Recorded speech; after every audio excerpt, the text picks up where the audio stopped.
Hey everybody, it's Chad, Nobody Else's Auto, 7:30 Sunday evening. Time for some Sunday night live chat. Got a crowd on here ready to go right now. Bill Wagman's here, Brett's on, Randy with a Nut Farm, Kevin Brown is here, Lee from New York, Leonard Walter, Big Red made it back, Pete's here, Kevin L, Tony's on, Dad's here. Glad you guys all made it and ready to go. Let's see if we are connecting on Facebook. Says we are. So it's worked for the last few weeks. I guess we'll call that a win. Frank's here with us. David W. made it tonight. Glad you guys all stopped back by again for some more live chat. Austin's here. Kenny Peterson. A lot of familiar faces back once again as we get close to wrapping up another year of this. As crazy as that sounds. Totally VW is back. God, I think we've been doing this like 4 years now. It's kind of crazy, and you guys are still here hanging out. But that's what makes it. All you guys are what makes this thing what it really is. So Charles is here. Jeff from Ottawa. Glad you guys all made it back. Anyway, before we get too deep into things, as always, a little bit of housekeeping. There's number one. Tim B's back. Autocorrect, please double check your comment to make sure autocorrect didn't change it into something I can't understand. I try to catch most of the comments. I do miss a few of them, but if I can't understand it, I will just have to skip it. If you're on the Nobody Show Facebook page, I cannot see those comments. This is a shared video from the Nobody Else's Auto page. So to comment, participate in the auctions or the chat, you will need to be on the Nobody Else's Auto Facebook page or the Nobody Show YouTube channel. I was on the Nobody Show channel the other day. I saw several comments from the past several weeks of guys that had tried to get on there, but that's the stuff I can't see. If you're on Facebook, it's got to be the Nobody Else's Auto page or I can't see the comments. So anyway, Perry from Connecticut's here. Neil made it back. Alan's on. John from Texas. Joe's here with us on Facebook. Trolls, occasionally we do get some trolls on there. We've got Kevin and Pete helping us out with that. Plus, like we've started doing here the last few weeks, this is commenting is now subscriber only. If you have not subscribed to the channel, you cannot comment. That's helped to control part of it as well. You have to be a subscriber for at least 5 minutes before you are allowed to comment. So hopefully that will take care of some of those trolls as well. Super chats are always great, and ads, we are definitely dealing with ads, and there's not much we can do about it other than try to work around them. So Brian Dispatch is back. No, I do not take any supplemental magnesium or potassium, so it's not usually not too big a deal, except for sometimes when I'm kneel down and start gathering up auction stuff, if I don't watch the way I position my leg, that's when it's happening. Bill Disc setting up Christmas train, and that sounds like a good time. So anyway, hope everybody had a great week. Christmas just around the corner, a week and a half away. I hope everybody's getting ready for the holidays, or at least getting in position to maintain through the holidays. The holidays can be a pretty monumental task to get through each year. There's a lot of stuff going on, but hopefully everybody's getting prepared and going to be in good position to deal with the holidays this year, and hope everybody is going to have a good time, whatever you've got planned.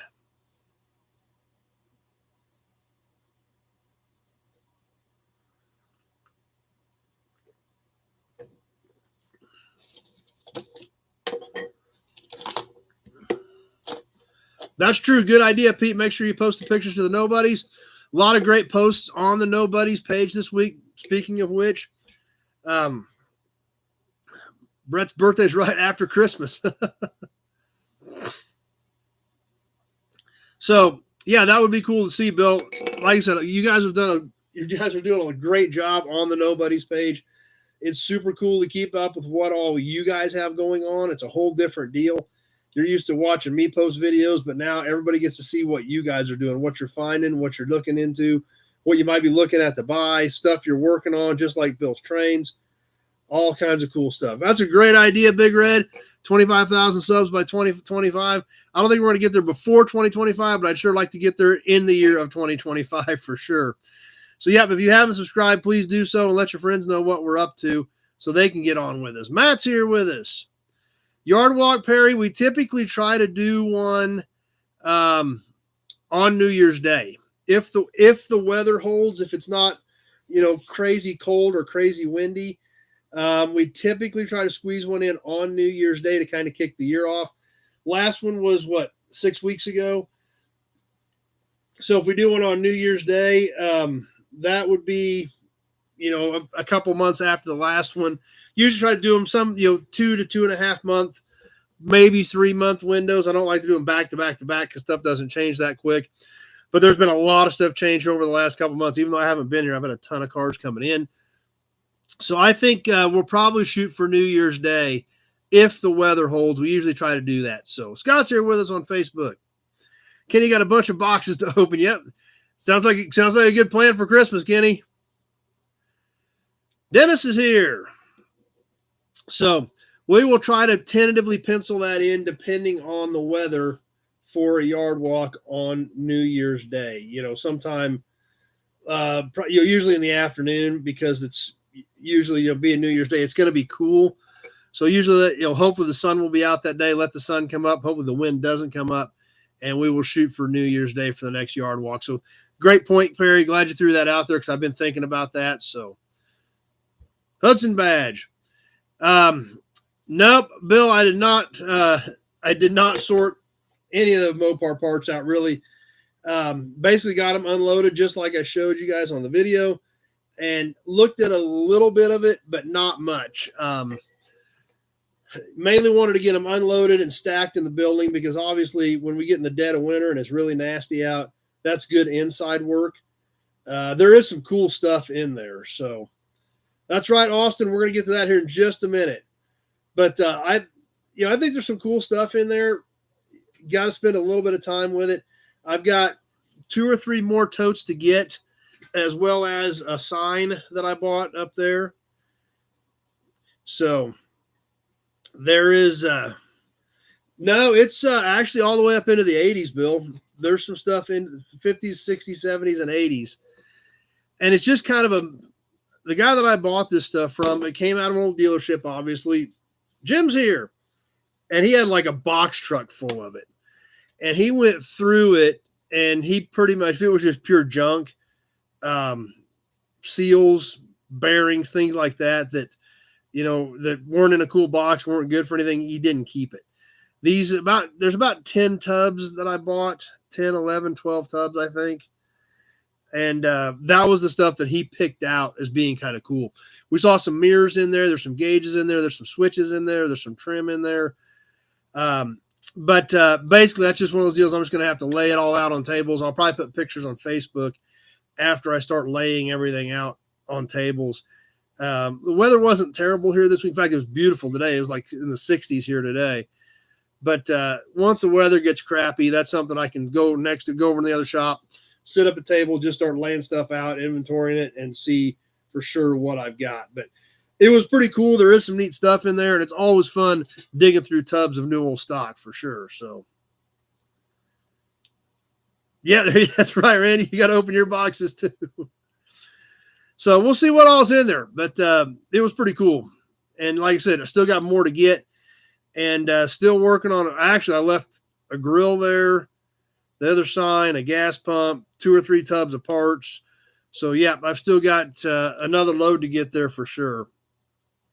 And still working on a deal on some other stuff. We'll see how all that comes together. Alan's here.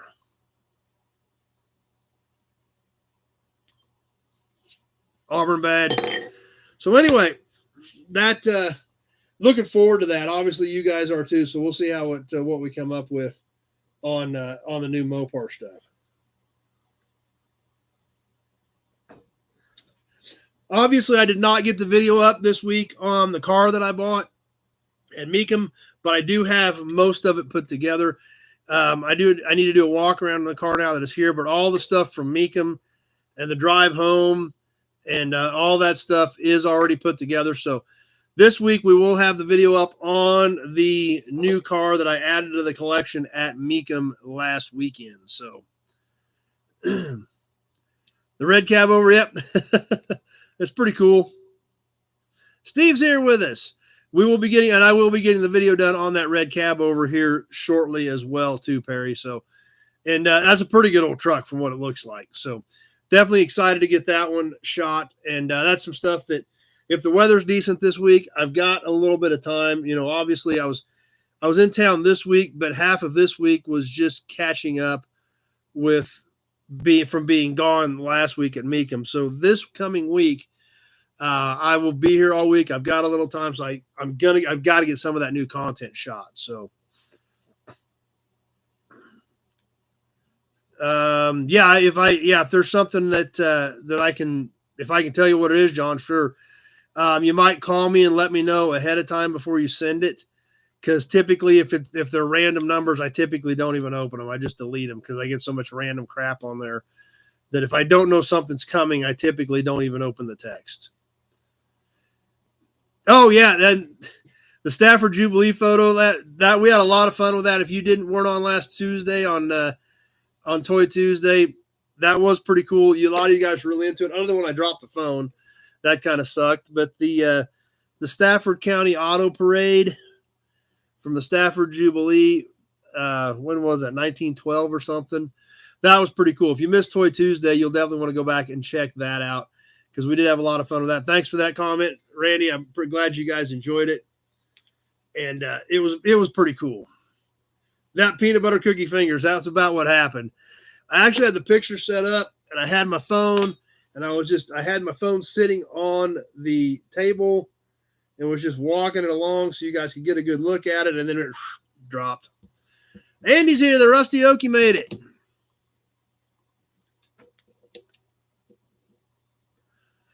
But that was a cool piece, and a lot of you guys did enjoy it. So if you missed Toy Tuesday, be sure to go back and check it out. We'll give you a Hudson badge to think about it, though.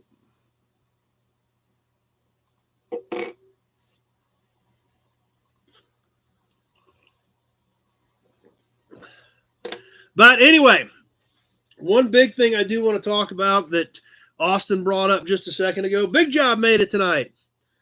Like I've told you guys, I am going to make some changes in what I do next year. Going to go to 2 videos a week, Wednesday, Friday.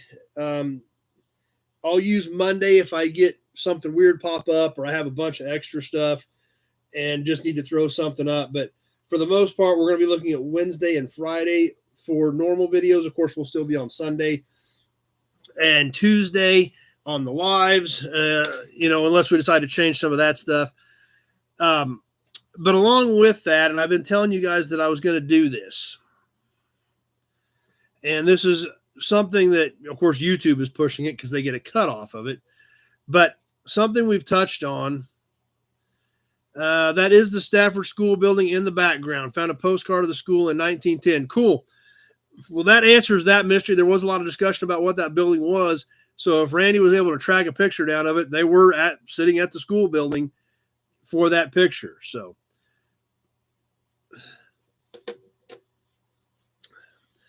but anyway, what I've done is I actually have my membership groups set up through YouTube that anybody can join.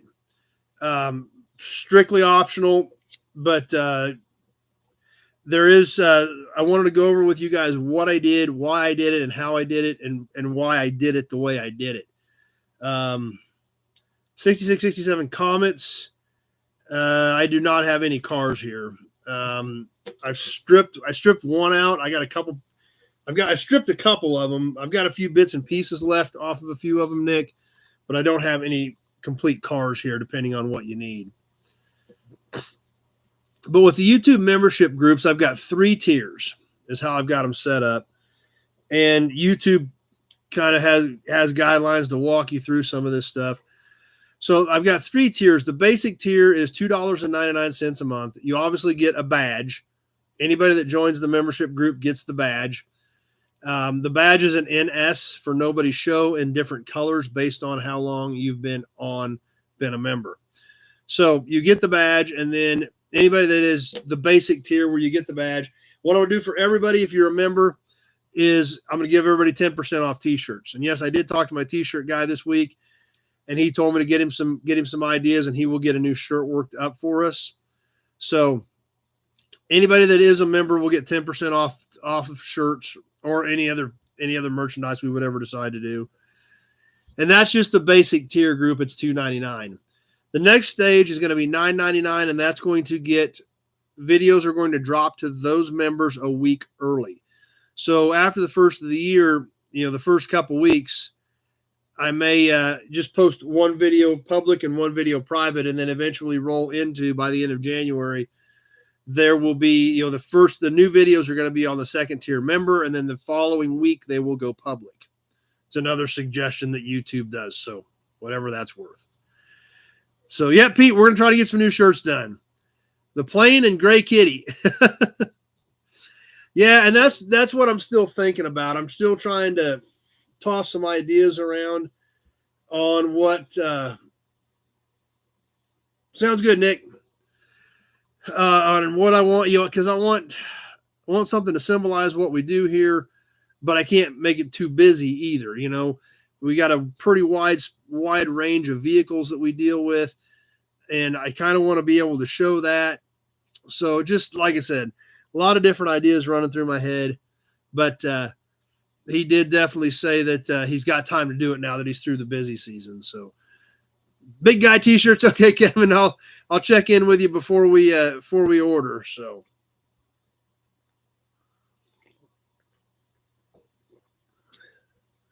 now the primary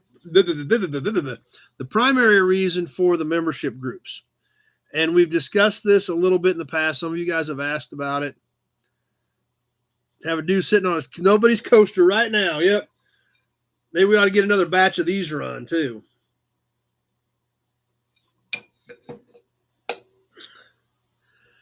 But the primary reason I did the membership group, and the third tier is fairly pricey, but there's a reason for it. And we've talked about this. Some of you guys have asked about it. Awesome, Nick. Appreciate it. Glad you stopped by tonight. Brett's up for the big guy shirts too. Inaugural oil can on the front pocket. I probably won't have pockets on them. And I do like just leaving nobody on the front of them. So, yeah, live chat will be the same, Tim. These live chats, I guess I should clarify. When I get into this other tier, and I'm going to explain to you what we're doing. But like what we're doing here in Toy Tuesday, that will be the same. The third tier is going to be the most expensive tier, but that's because it is a way for you guys to make money. A lot of you guys have asked how I do things. What do I do? How do I do it? How do I find parts? How do I buy parts? How do I ship parts? Boxes, packaging, all that type of stuff. That's going to be the third tier. That's going to be $49.99 a month. However, that will include basically a what I do live chat about a little bit of everything. Now, where that will come into play for some of you guys that are interested in this stuff, that is also going to give you the opportunity to say, hey, I found this. Should I buy it? Do you think this is worth something? Do you think this is not worth something? That type of stuff is all going to be rolled into that. Now, we'll see if anybody signs up. I've had several people ask about it over the last few years. So once we get one or two or three people that are ready to sign up to do that training type stuff, we will determine when that live chat will be. That will be, probably 30 minutes to an hour once a week, specifically for that group. But that group is going to be a little bit different as far as, it's going to be geared towards the details of how I do what I do, as well as anybody that's in that group asking questions about something they found or something they want to try to flip or something they want to try to turn, things like that. So Mike from Texas is here. Long sleeve shirts. It would depend on how much what the demand was. And that's the problem with shirts, is by the time you get medium, large, XL, double X, triple X, time you get 5 different sizes and get, at least a handful of each, you've already ordered a couple hundred shirts, right? Real quick, that you've got to pay for. So, and I got to pay for all that up front. We could do a pre-order. Yeah, we could do a pre-order on some of that too, if you guys wanted some of it. Or if you wanted special, pocket shirts, and wanted to do a special order when we get the first initial batch run, we might be able to do that as well. So we'll keep that in mind. Once I get a design, I'll definitely discuss all that with you guys prior to putting everything in. So Brett 6X. Yeah, Brett's a big dude. There's no doubt about it. And he's tall, and you're tall too. So that's kind of why I did, Mike, watching on vacation in Fort Lauderdale. Well, glad you stopped by tonight. So that's the primary reason for doing it, is for the guys that have asked about how I do, what I do. And obviously it's a lot more money to get into that tier. But the reason being is because you should be able to make money with it. I've already got all this stuff laid out. We were going to do a training course a few years ago on what I do, but we never shot it. The guy that taught me all this, we were going to work on it. And so I've got it all ready. We'll start working through it once we get one or two guys that are ready to do that. And if you have questions about it, you can call me. I will put a video out explaining all of this in a little more detail. I'm just giving you kind of quick synopsis tonight. It just went live last night or the night before. I don't remember. I was down here till about midnight both nights. So by the end of the night, things were kind of blurring. But it is live. Anybody that wants to join, it would be super cool, super awesome. And so that's kind of why I did it. It was primarily for that training of what I do. But obviously I wanted some other options out there for anybody else. If you just want, if you want to have the badge to show you're, really a part of the Nobody's group, whatever. So that's why I wanted to have some basic tiers on there as well. And like I said, hopefully be able to give some of that back with, a discount on some of the merchandise and something like that. And then obviously if you do, anybody that does decide to step up to the top tier should be able to help make you some money. So, oh no, I'm sure they're not. I'm sure they're not backing off ads either.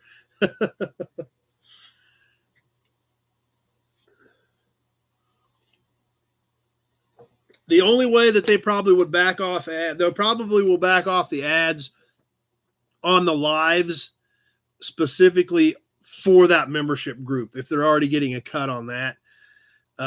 If it's specifically for that membership group, that they may not put ads in, but I bet anything else, they're going to take it. They're going to throw them in. Tractor Mike made it tonight. Take the oath and get badged. There you go. Big job. So yeah, I'm pretty sure they're not going to back off ads anytime soon. But just there again, something to keep in mind. If you guys have any questions, holler at me. If you're interested in being part of the training group, be sure to reach out to me, and we can get into some more of the specifics. And like I said, I will put a video up sometime here in the next week or so, kind of specifically detailing what those membership groups are going to consist of. So that being said, that's what we're doing. We'll see if anybody jumps on and joins, and see who's going to be the first member, the first official member of the Nobody's channel.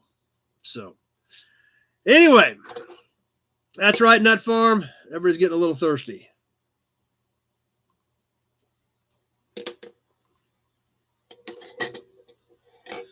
So anyway, we'll get moving forward. We got a lot of fun stuff to do tonight. We're going to talk about a little bit of new inventory that showed up. Tonight's promo model, top shelf stuff. Actually, this was one of the very first ones that Dad and I grabbed. When we were at that auction of the Chevy promos, the first time that we got choice, because they just stood them by choice, this was one of the very first promos that we grabbed. So it's definitely a top shelf number one draft pick, so to speak, out of the promos. We'll get to that here in a little bit. We got some cool badges and caps to check out tonight. Story time's ready to go. We're going to see who's in the raffle. We're going to do a bonus drawing tonight. And then, do you guys want to do some auctions tonight? I was going to ask that as well. We've got a little stuff in here. I don't know if everybody's still recouping from last week, or if we're ready to go ahead and do a few more auctions yet tonight. So you guys let me know what you think about auctions, whether we want to do a few, just a normal 10, 12 pieces or something, or a handful, or whatever you guys want to do. Got a few emblems in here. You guys were wanting emblems out of my buddy's yard. Got a few of those that we got ready to go. So Pete's ready for auctions. Matt's ready for auctions. Like I said, didn't know if anybody was ready or still regrouping or recovering from last week, Kevin's always ready. This is not a joke. Tim likes them. Okay, we can do them. I just didn't know. Matt Hurt emblems. I do have a box of them. You guys were asking about some stuff out of my buddy's yard, so I just got a couple ready. But there again, as we get deeper into winter, that small stuff I can deal with that inside. So, anyway, I guess we'll do a few auctions here after a bit too.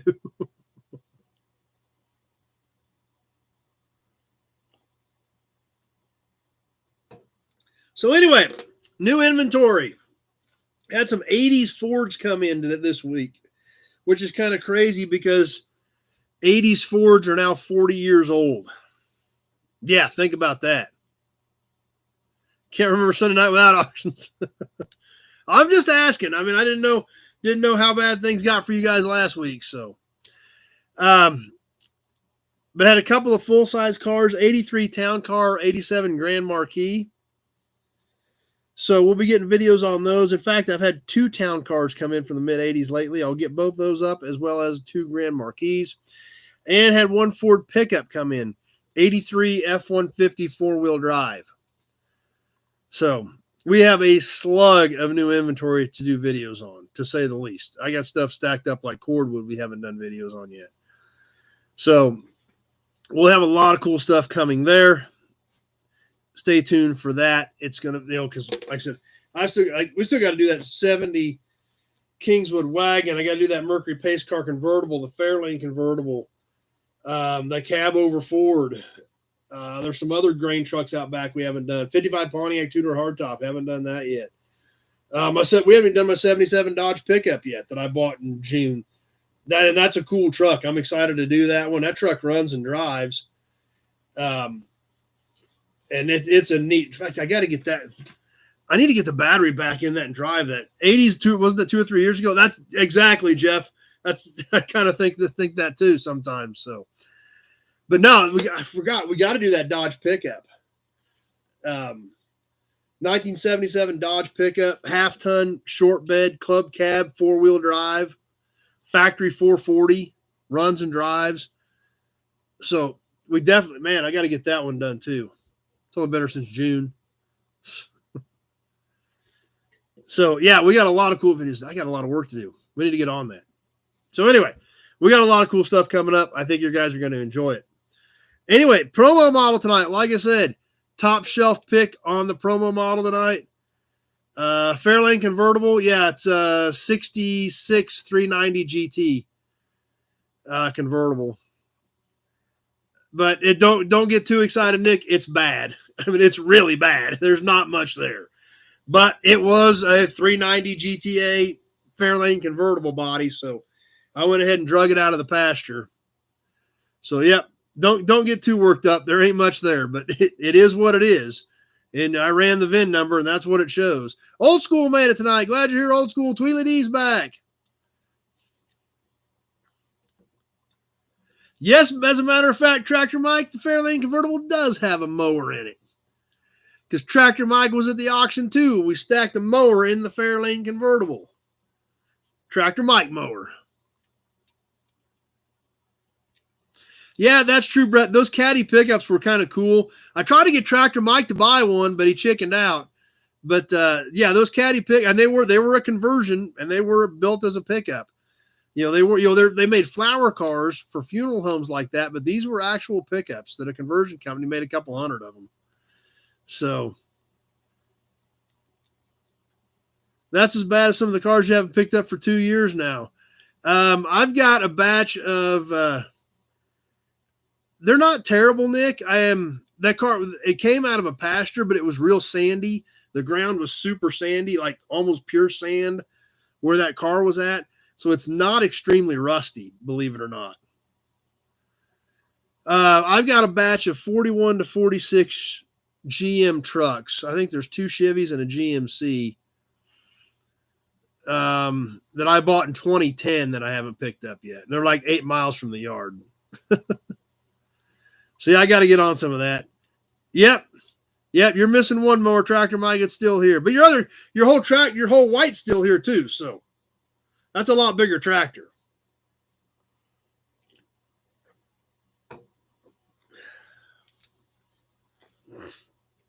All right. Ready for the promo model tonight, guys? If you can handle it. This is a pretty epic promo. This one actually does have a little bit of warp to it, but it's from the time frame where they warped terribly bad. So the fact that it's got a little bit isn't surprising, but there again, condition overall is still absolutely amazing. In fact, we're going to have a Hudson badge before we even get to this promo. This promo is that epic. Like I said, this was one of the first ones that we grabbed. I mean, it was when we went up there. This is epic. This is so cool. Definitely one of the, there's a lot of good promos there. This one definitely stands out. In kind of a silvery green, I'm not sure what this actual color is called. We've got the 1960 Chevrolet. If you guys are ready for this, I'm warning you, this is pretty awesome. You better have another Hudson badge to get ready for it. The 1960 Chevrolet Nomad station wagon. Check this thing out. We can see it's got a little bit of warp on this one on the floor pan. This thing is super killer. Jim's got ads. Kevin likes it. Yeah, this thing is pretty amazing. All original tires, all original hubcaps. There goes the hearts. A river of hearts. The back of this thing is good. The taillight lenses are still there. The bumper isn't chipped. Jeff's going to cry. Holy cow, Nut Farm, those eyes are about to bulge out. The front, once again, it's all there. It's intact. It's not chipped up. Look at these bumper corners, the way they stick up. Would have been the first thing to get knocked off. Yeah, I seen you posted that, Matt. I've actually got that one, Newell stock in the box as well, that 62 Ford. That's a great one. Yep, John. Yeah, you can see why I had to have it. Actually, I just thought of something. I don't know if John Sanderson's on tonight or not. I've actually got John Sanderson's dad had one of these, I think, because he had saved the dash out of it, and I bought the dash for him at the swap meet, and it's the same color as this car. The dash is over in the other building. I forgot about that. Yeah, and the warping isn't terrible, Jim. So inside, if you can kind of see in there, it's even got the Impala steering wheel. Of course, it's got the 5960 dash, but it does have the Impala steering wheel. I don't know if you guys will be able to see or not, but it does actually say Nomad on the side of it. It's pretty tough to see.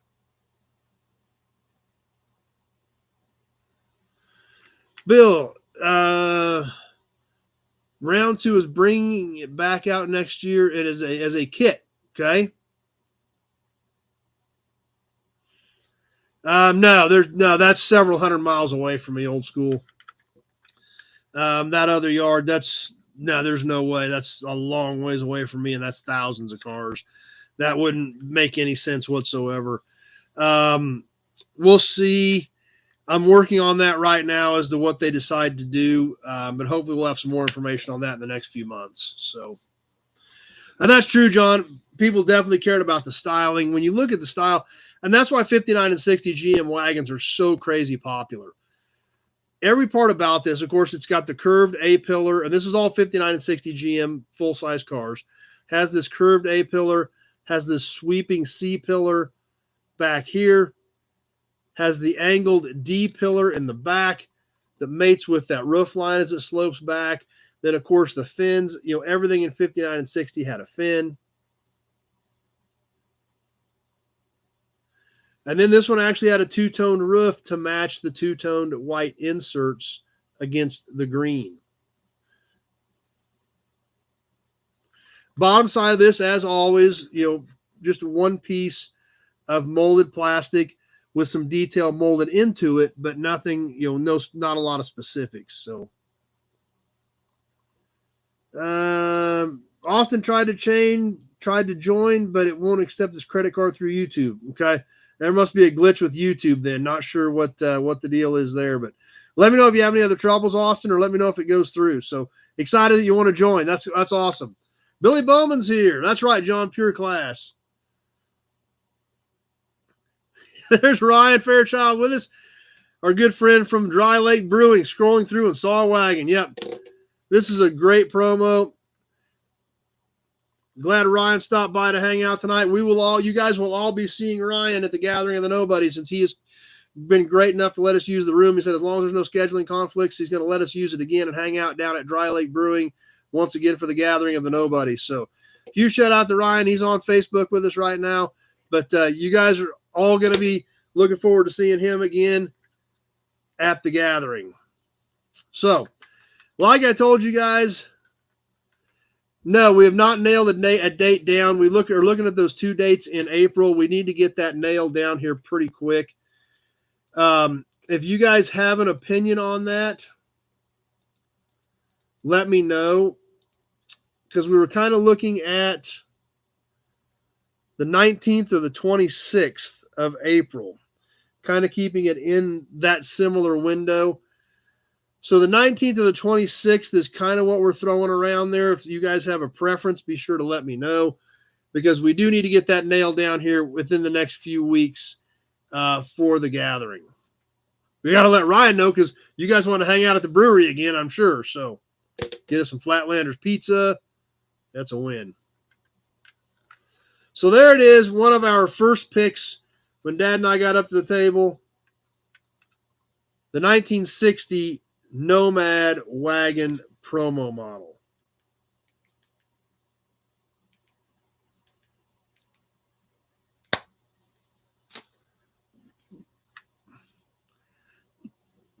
I thought it was one of the Camaro pace cars.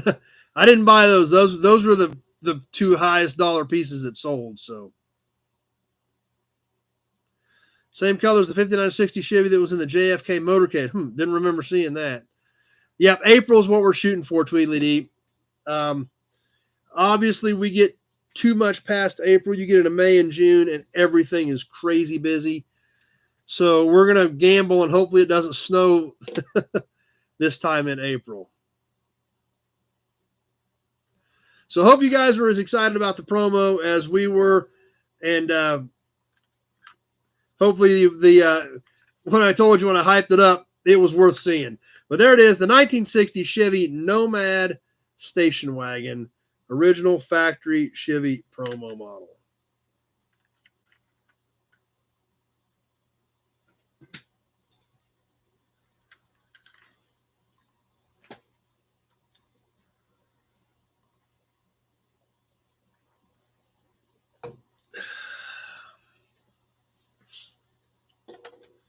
Hudson badge. How about we do some badges and caps? Let's check out a couple of really cool old pieces in my other collection of badges and emblems and caps. We've got a horn button and a hubcap tonight for badges and caps. First off, we'll do the horn button. Both these pre-war pieces tonight, going back to, I believe, 1938 on this Buick horn button. And there again, this is actually a stamped metal horn button, a stamped piece of steel, chrome plated. And look at the detail that they used on this thing back then. Now, obviously, the Buick shield would have been colored. This would have been blue dots in here with a red background, and of course the gold stag and cross. But this is all stamped into the metal. All these ridges, the badging, the Buick, this is all stamped in. Even these ridges that run the whole length are stamped in. We can look at the back and see the detail work that went into just making the horn button.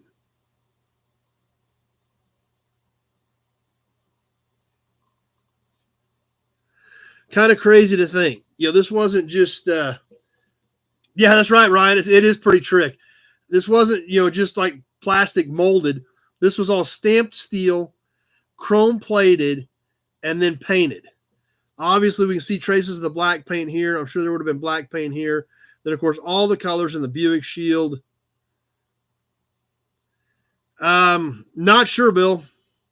I would imagine they had a machine to do it.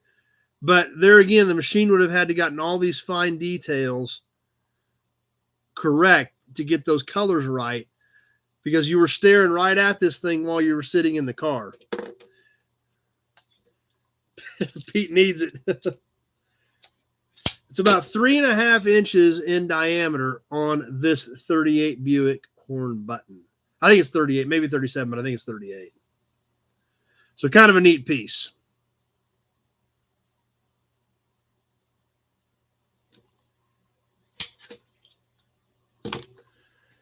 How about a hubcap? This is a pretty cool one. Bill's trying to buy it. This is a really cool little hubcap. I don't think I've ever had one before. I got this one at the Lawrence Swap Meet here a year or so ago. It was in our personal box. I'm not going to sell it, just to make sure we're clear. It is banged up a little bit. It is a smaller cap compared to what we're used to. This cap is only, wow, not even quite 8.5 inches. It's only 8.25 inches in diameter. Similar to the horn button in Dad's. Dad doesn't have a 38 Buick. He's got a 39 Cadillac. But the earliest Buick that's done is the 48 Roadmaster. Yeah, I don't think he's got anything earlier than the 48 Roadmaster that's done stuff. So yeah, this cap is just 8.25 in diameter. So a lot smaller. Most of these are pretty close to 10 inches. But it is super cool. This cap for the Willys Americar. Check this thing out. I love this cap. There again, look at the detail in it. All this is stamped in. We can see traces of the old red paint. Like I said, this is banged up a bit. Down here, it rubbed up against something. You can kind of see where it's rough. But this thing is so cool.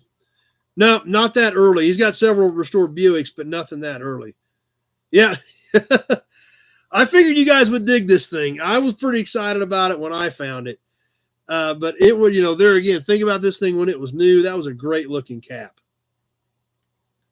And like I said, it's small. It's only 8.25 in diameter. Nut Farm, that's actually a pretty solid offer. I'll give you credit, Nut Farm. That's a solid offer, but I really don't want to sell it. But it is a neat piece.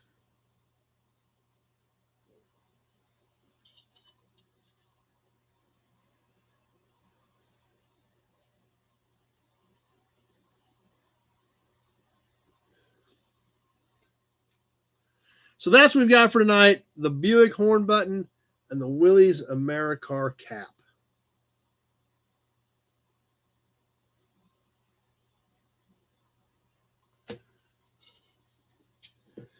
I'm going to put this over here around the desk, not in the auction pile. There goes the hearts. Awesome. The sad emoji. Okay. I put it up in front of the desk, so it's not in the auction pile over here off the side. I don't know that I had either, Kenny. That's why I was kind of excited about it.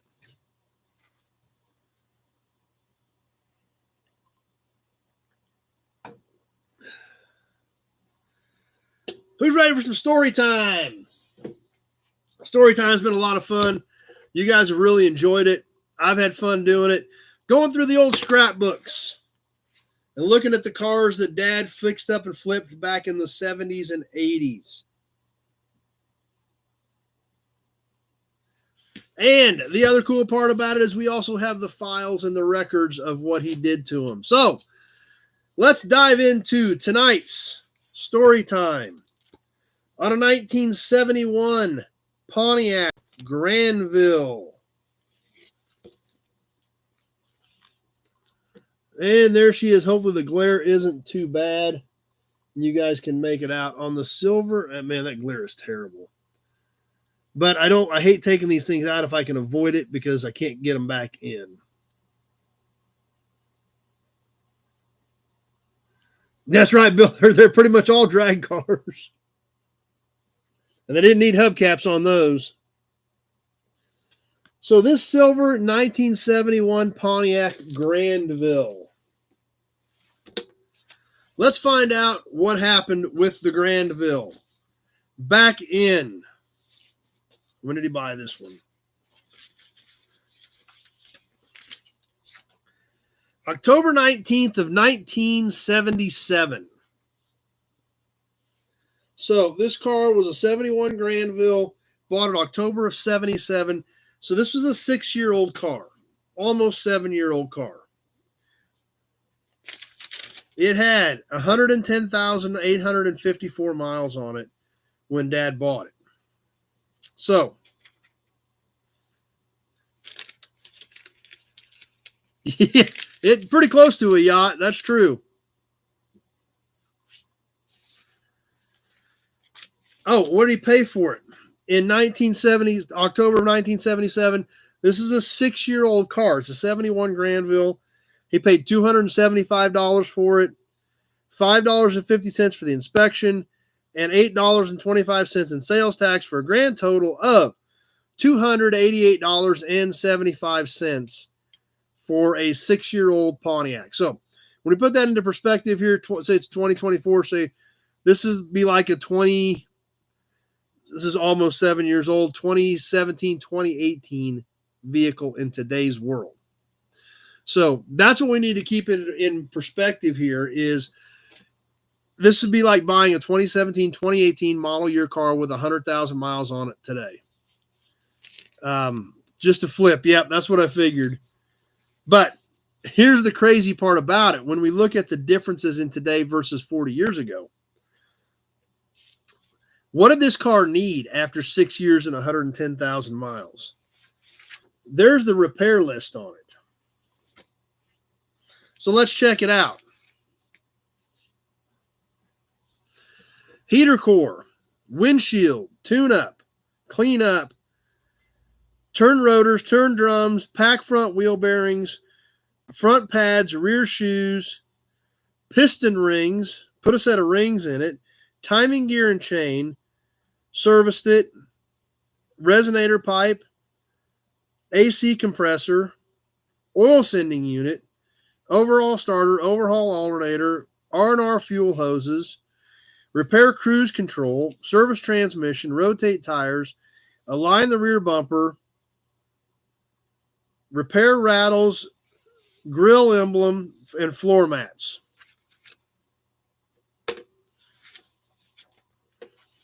So that's a lot of work in a 6-year-old car. Imagine putting rings and a timing set in a 2018 car in today's world. Yeah. And that was a normal used car back then. Put away soaked, not wet. Yeah. Alex here with us on Facebook. Parts list, oil sender, AC compressor, wheel seals, brake pads, spark plugs, PCV valve, points condenser, oil filter, timing gear and chain, windshield kit, resonator pipe, rear brake shoes, Freon, AC oil, muffler hanger, tailpipe clamps, fuel filter, rings, gaskets for the valve grind set, front seal, cover gasket, transmission filter. And then, of course, the stuff for the starter and the alternator, brushes and bearings. A lot of work for a 6-year-old car.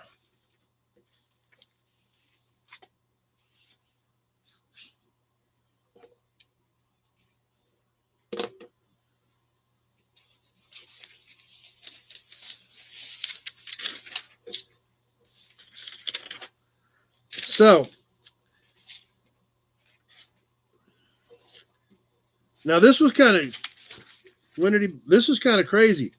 He did all that work, bought this car October 19th of 77, okay?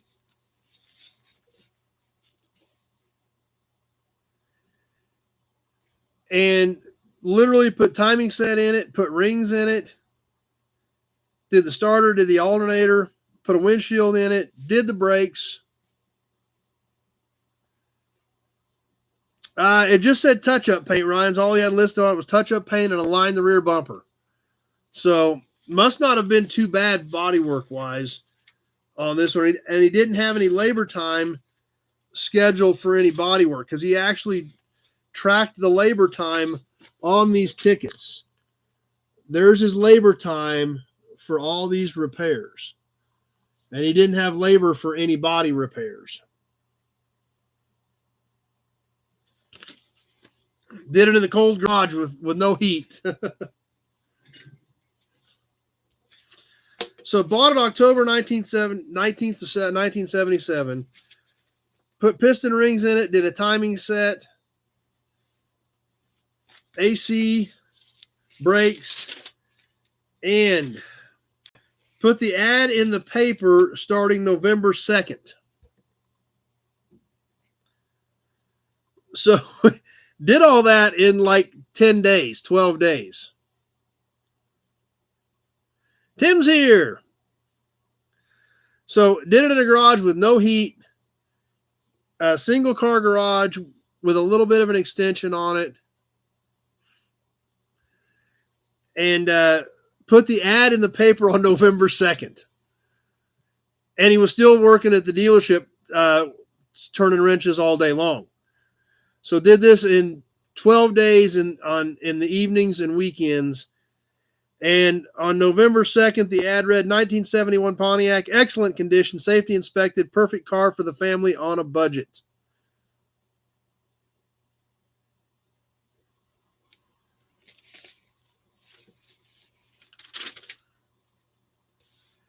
Parts tickets.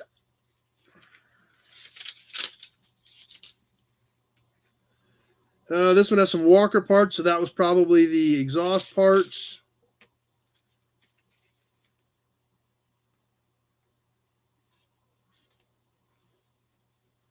Piston rings were $56.10. Krylon paint, $1.99 a can. McCord gasket set, $19.29.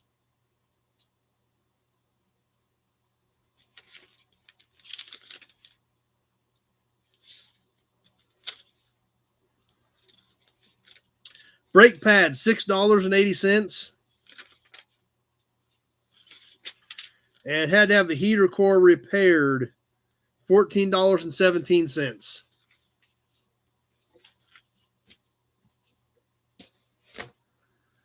Nice. I think that's kind of an underrated car, Tim. 76 Charger. I think those are very underrated, like a Cordoba. I do actually have a 76 Charger in the yard. So there it is. That was the deal with the little 1971 Pontiac Granville. Car was 6 years old, and that's how much work that car needed. He worked at the GM dealer at that time, so.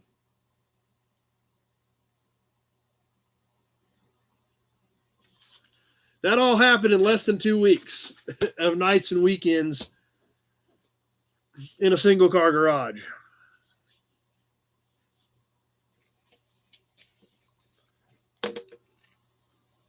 So glad we're still having fun with those. It's pretty interesting for me to go back and look at all this stuff. Because obviously I just turned 3. My birthday's October 16th, so I had just turned 3 when he bought that, and it was only there for a couple of weeks. So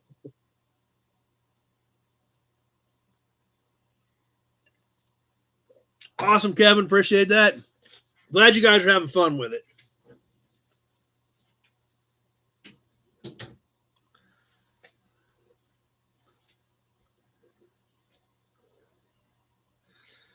All right, how about some more fun?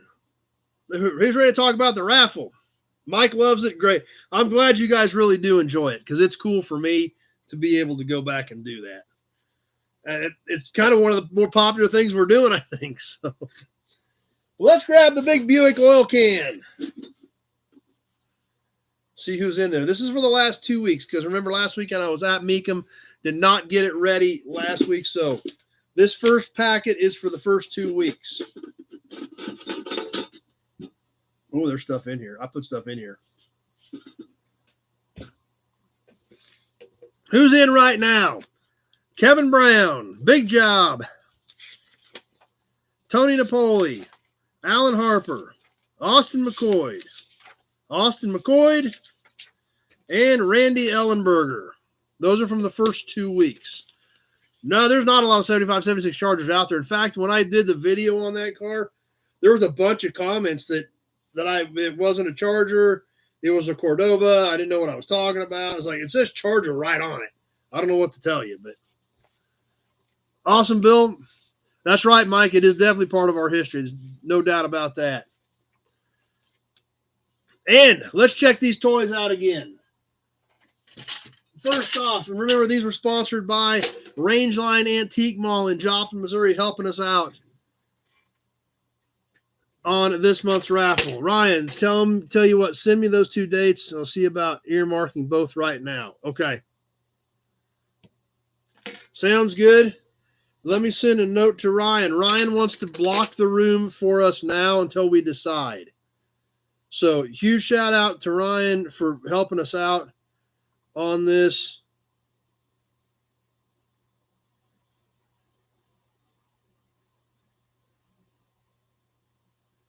So I want to get this to him now. Okay. So huge shout out to Ryan with Dry Lake Brewing for helping us out, trying to take care of us, trying to do what he can to help us hang out and have a great time at the brewery. So,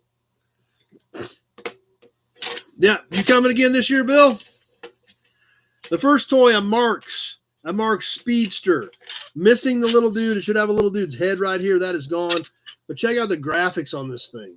It has these big steel wheels that are like, the axles are like too wide for it. But Bill Disc is planning on coming. Kenny's back. And these are all 4 original tires and wheels. Super cool. Marks Speedster. It was a wind-up, but the mech is bad on it, so it does not work. But awesome graphics.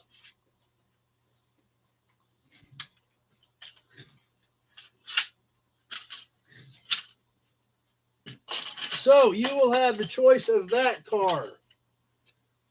The first name out of the big Buick Oil Can gets first choice. Second name gets second choice. Tweedledee might be coming. That's awesome. We're looking at the 19th or the 26th. Kenny, is what we're looking at.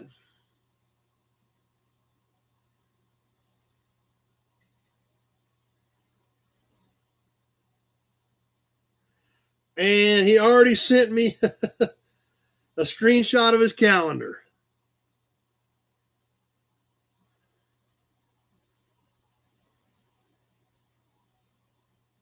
Yep. Ryan already sent me a screenshot of his calendar, and it says nobody's. I don't know if you guys can see it or not, but it says nobody's. So we're there. Awesome. We'll try to get something nailed down on that here pretty quick. The sightseeing bus, early 60s Japanese 10.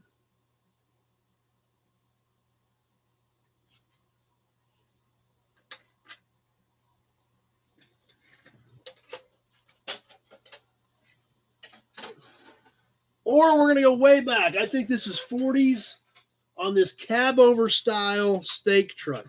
Check this thing out. This thing is killer. We got great toys this month. Like I said, Ray, Rangeline Antique Mall, helped us out. He made me a deal on these specifically for the raffle. I know some of you guys have stopped by Rangeline Antique Mall if you're going through Missouri, but can't thank Ray enough for helping us out on this month's raffle because this stuff is awesome.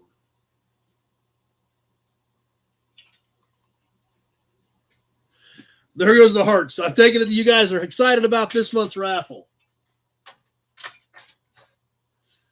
So, probably in the 60s, probably 60 years ago, those 2 toys, some kid opened those on Christmas morning. I bet 80 years ago, some kid opened this dump truck on Christmas morning. Now, you're not going to get these before Christmas because we're not going to do the drawing until the 29th. But it's going to kind of be a Christmas present for whoever wins. So make sure your name is in the big Buick Oil Can before then for the raffle. Great toys this month. And we got some other cool stuff coming up as well on raffles. I've got some more signs, some porcelain gas pumps, plates, They're, you know, like small signs. I got some super cool license plates. I've got more toys. We got some great raffles already lined up going into next year. So keep that in mind as well. But anyway, doesn't sound like just names in there. No, there's some toys in here too. Check out this little fire truck, little plastic fire truck. Some of these came in the boxes of the Tootsies I've been buying. So let's give away this little fire engine. Bonus drawing time. Bonus drawing time. Perfect, Pete. I appreciate that, guys. Send an email to Pete about stuff if on what we can do for the gathering. If you got any ideas, what dates you prefer, things like that. As always, please remember these bonus drawings do not ship by themselves. They will ship with your next package. Awesome, Pete. Thanks for throwing that up there.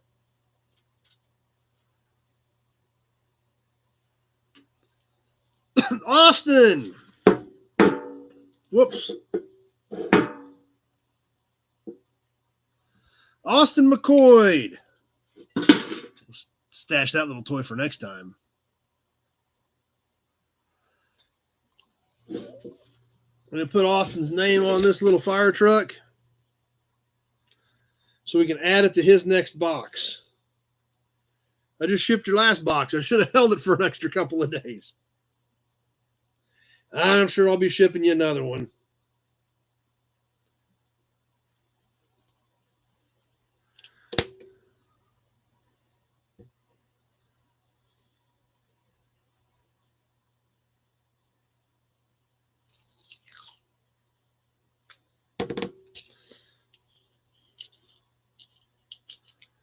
All right. Austin McCoy right there. Perfect, Austin. And as always, these bonus drawings do not affect you at all for the main raffle. So right back in Austin goes for the main drawing here in a couple weeks.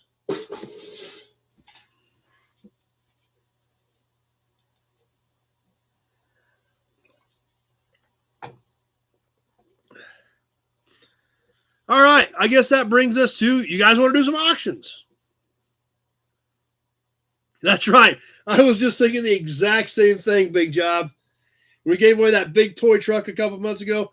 Austin bought tickets, and he won like half the bonus drawings. He got skunked the night of the main drawing. He didn't get nothing. He didn't even get the consolation prize of 10 entries into next month. So if you guys are up for some auction stuff, let me gather up a few bits and pieces here, and we'll get rolling on some auctions. Grab my notepad, put that stuff back in the big Buick oil can.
All right.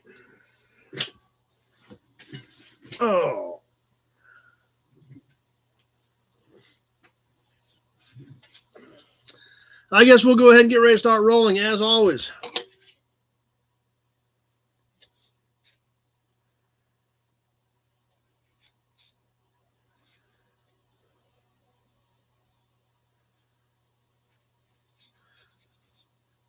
Ryan's got more ideas, guys.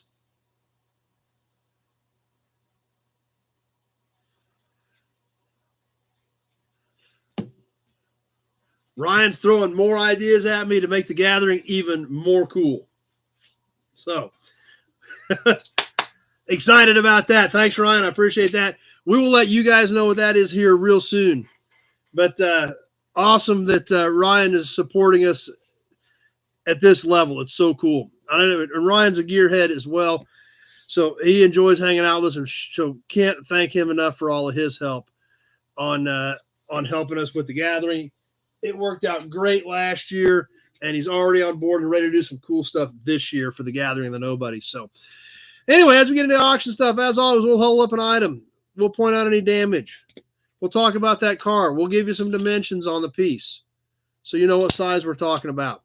As we're talking about it, if you're interested in it, go ahead and throw a bid in so that I know we've got interest in that particular piece. After we get done with the description, I will announce where the current high bid is, and we will put it on a timer right here on my phone, and we will go 2 minutes. I will tell you when 1 minute has passed. I will tell you when 1:30 has passed. Everybody has a delay. Some people it's 5 seconds. Some people it's 20 or 30 seconds. So when I tell you the 1:30 is gone and we're down to the last 30 seconds, it's time to be thinking about your maximum bid. If it's something you're serious about, it's time to hit it hard with your maximum bid. Some of you guys like to just have fun and bid on stuff. That's perfectly cool. I perfectly enjoy that as well.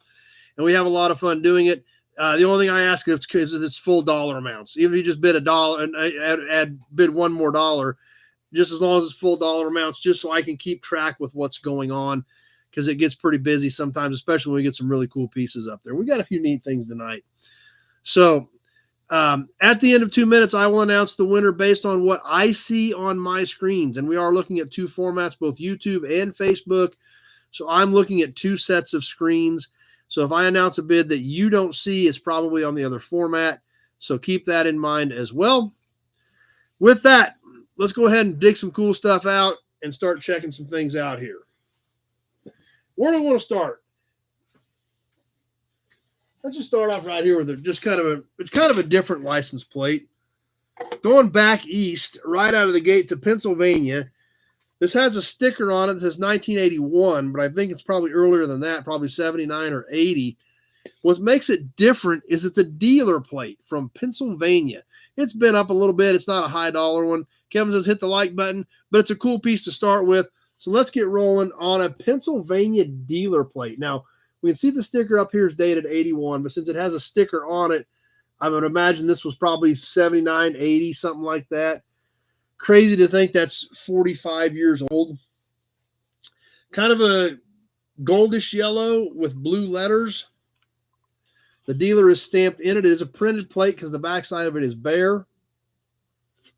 But the dealer and everything is all stamped into it. So as always, we'll start off with a few lower dollar pieces. I will read all the bids as I see them, just so that everybody knows what I'm seeing on my end. That's right. It's another point, Glenn. It's from Pennsylvania, and it's not rusty or corroded or rotted off or fallen apart. It's actually structurally solid, which anything from Pennsylvania, that is saying something for being metal. So anyway, Nut Farm at 10. I'll read all the bids on the first few things as we get going to kind of get an idea of what you guys know what I'm seeing when it pops up. So when you see the sirens, shooters have been spotted. That's right, big job. Nut Farm at 10. Let's get this thing on the timer and get going. Kevin, 12.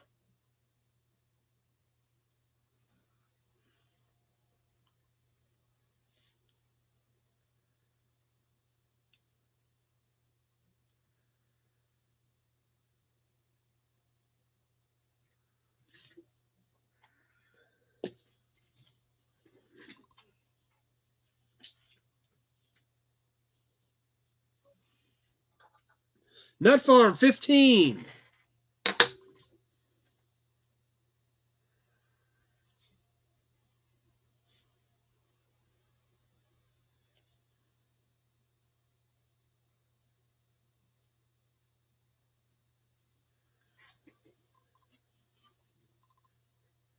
Coming up on that 1 minute mark. 1 minute gone, 1 minute left to go.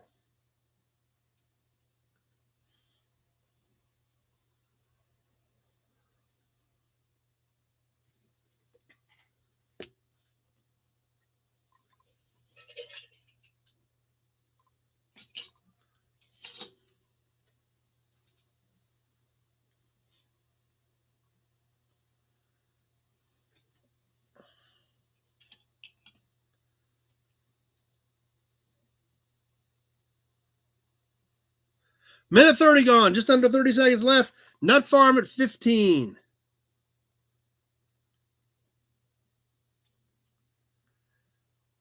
Nut Farm's getting worried. We're coming down to the end. We're getting ready to wrap it up.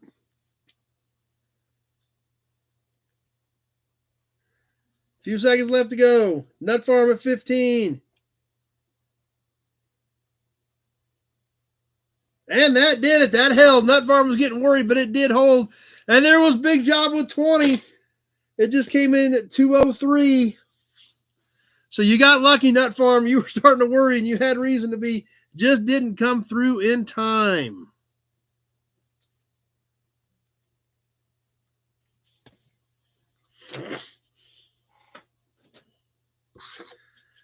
All right. How about a horn button? We all love horn buttons.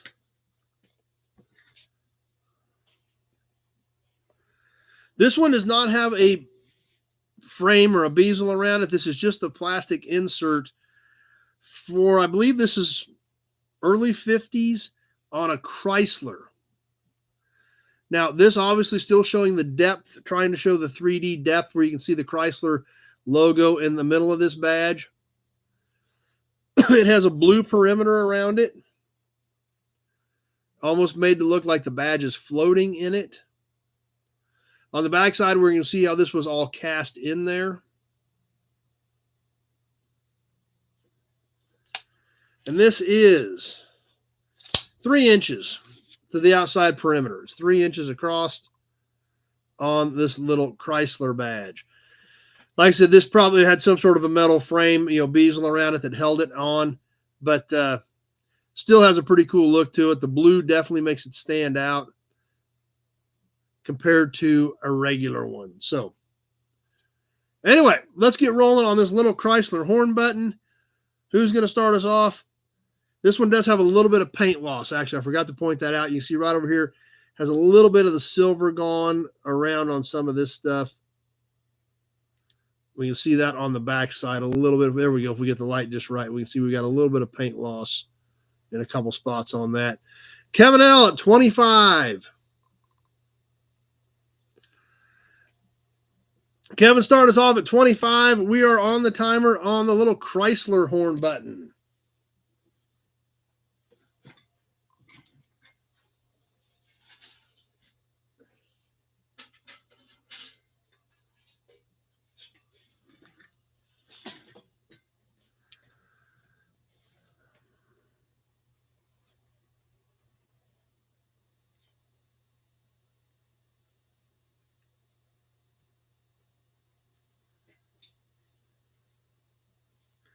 Just getting more stuff lined up here. Kevin come out and got pretty serious on this deal. We'll see if anybody else wants to play with him or not, but that might have got it done. Zoom in.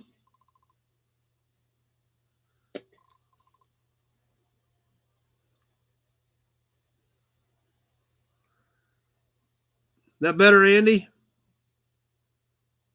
1 minute gone, 1 minute left to go.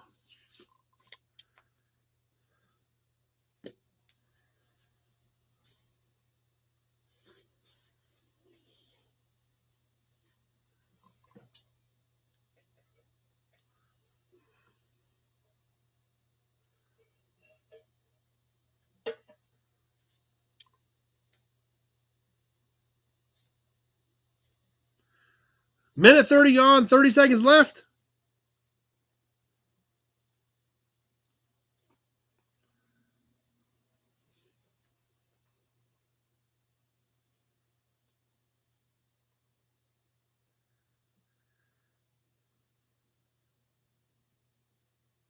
Just about ready to wrap this one up.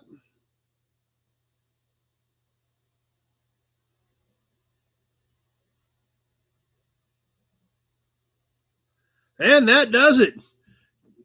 Kevin just made a statement right out of the gate with that one and took it home.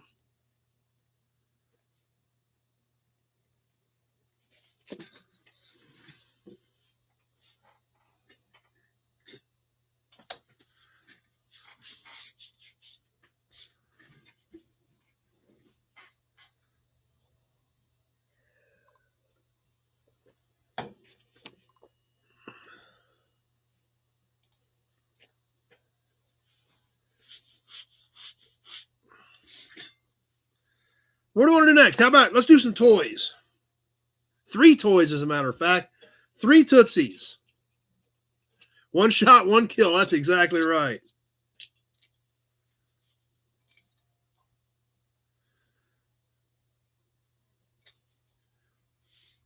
All right, time for some toys.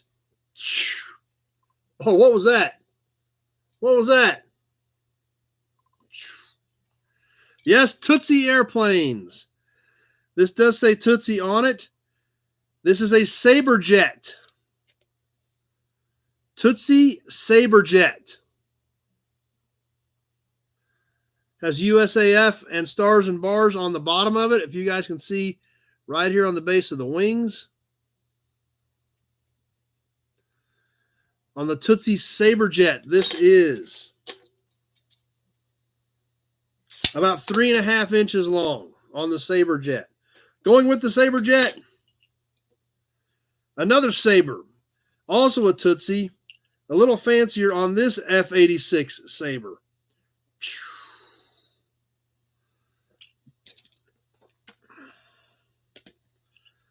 Tootsie Toy brand also. Tootsie Toy made in USA, F-86 Saberjet.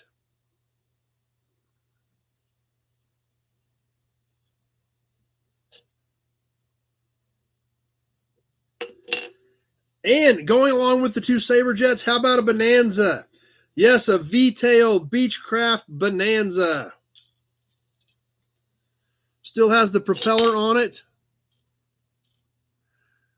The V-tail's bent a little bit, but still there. On this little Beechcraft Bonanza. Says Bonanza right on the wing here, Beechcraft. On this little yellow Tootsie.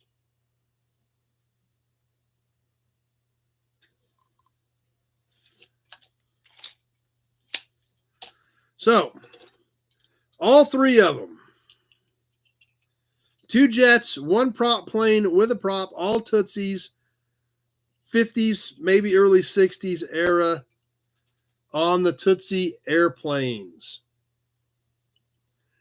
All 3 of them, 1-shot deal. If I can get them turned around here to figure out a way to hold all these things. Allen at 10.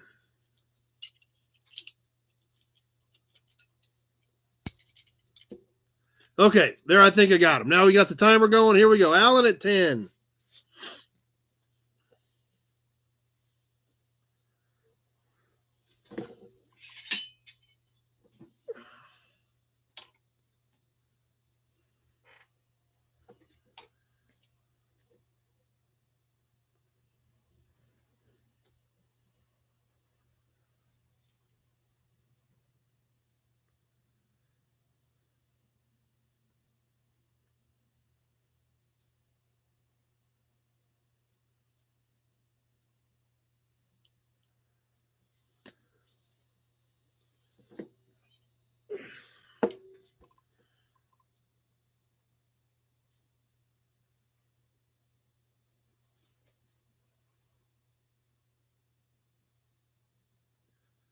Coming up on the 1 minute mark. Allen at 10. All 3 little jets.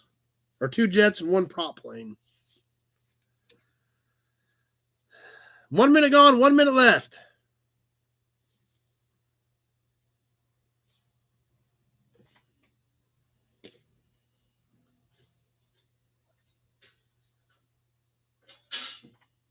Kevin at 12.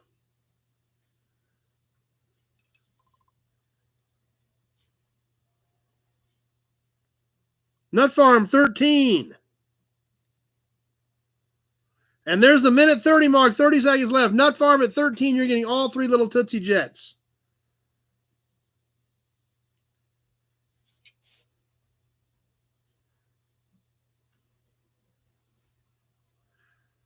I don't think that's probably 178, Kevin. Is it 17 or 18 or 17? Kevin at 17. Few seconds left. Kevin at 17. And that did it. Kevin at 17. Yep, that's kind of what I figured happened, Kevin.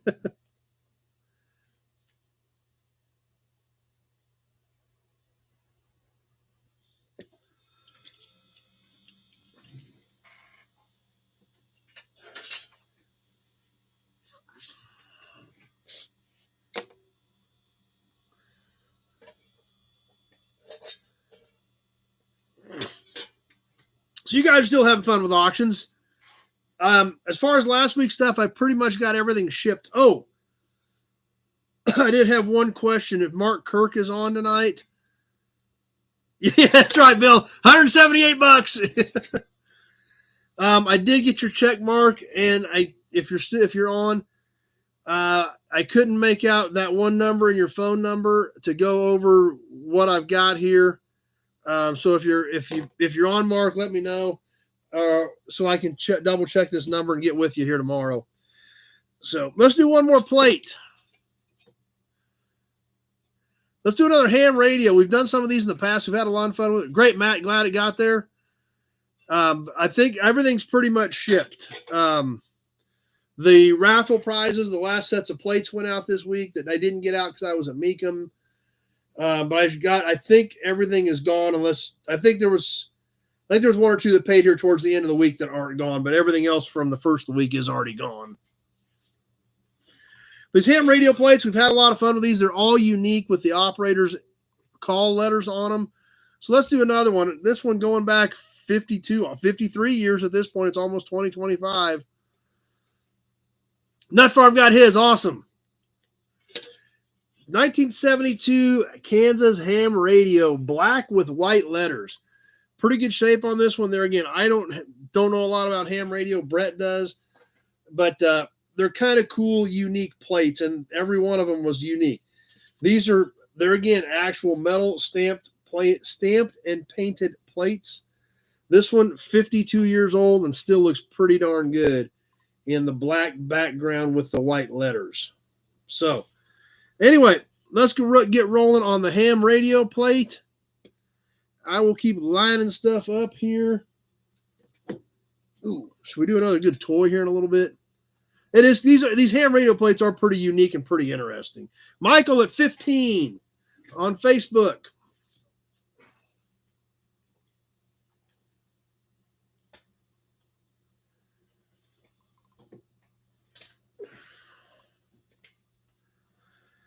Martin 16.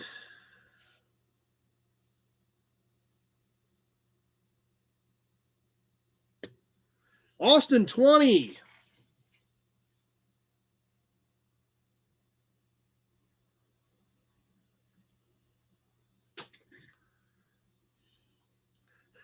Martin 21. Be careful, Randy.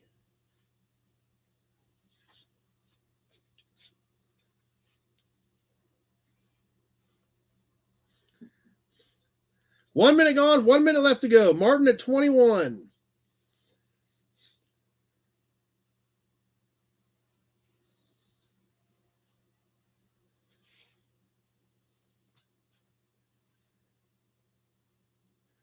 Big job putting up the sniper alert.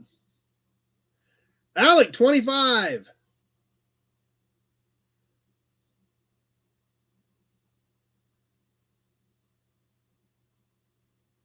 Minute 30 gone, 30 seconds left to go. Alec at 25.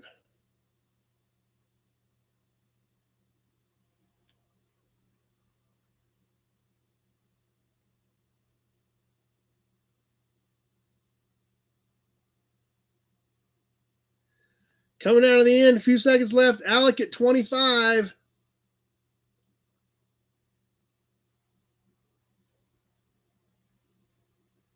And he gets it done. Alec at 25. Martin had a 26 in there just a little bit too late.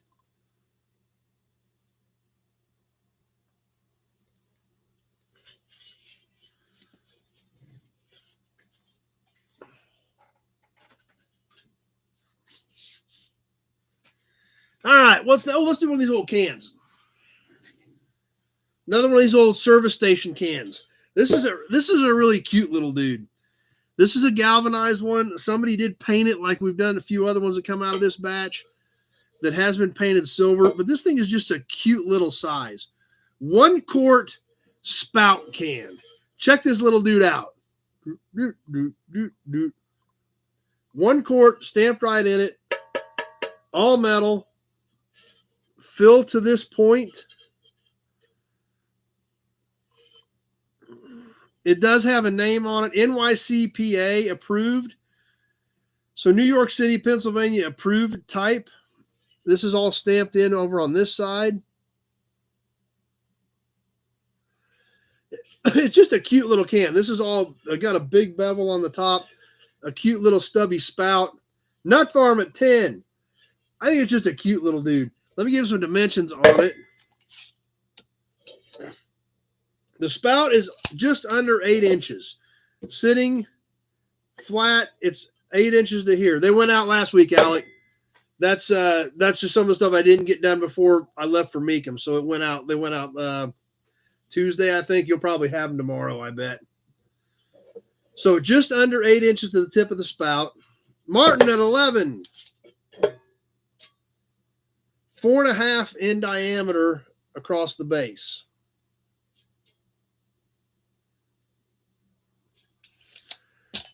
So like I said, just kind of a cute little dude. Let's get this thing on the timer. Nut Farm at 12. This 1 quart is stamped in. I don't know if you'll be able to see it in here or not. On the back side where you can see it stamped in there. Just a actual old school service station type galvanized metal can.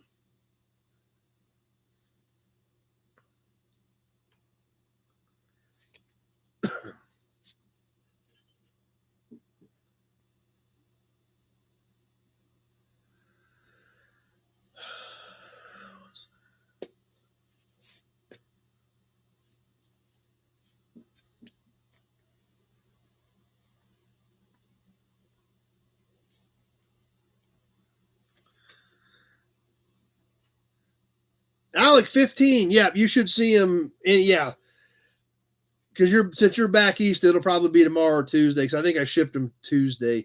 1 minute gone. 1 minute left to go. Alec at 15.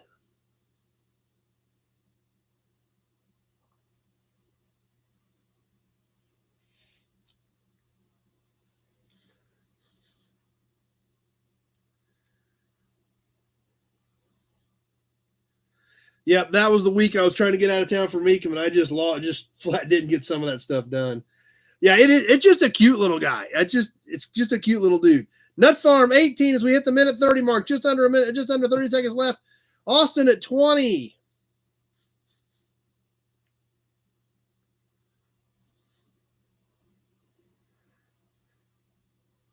Nut Farm 22. We're coming out of the wire. We've got a few seconds left. I've got the Nut Farm at 22. Big Job at 30. Austin 32. And that does it. Austin at 32.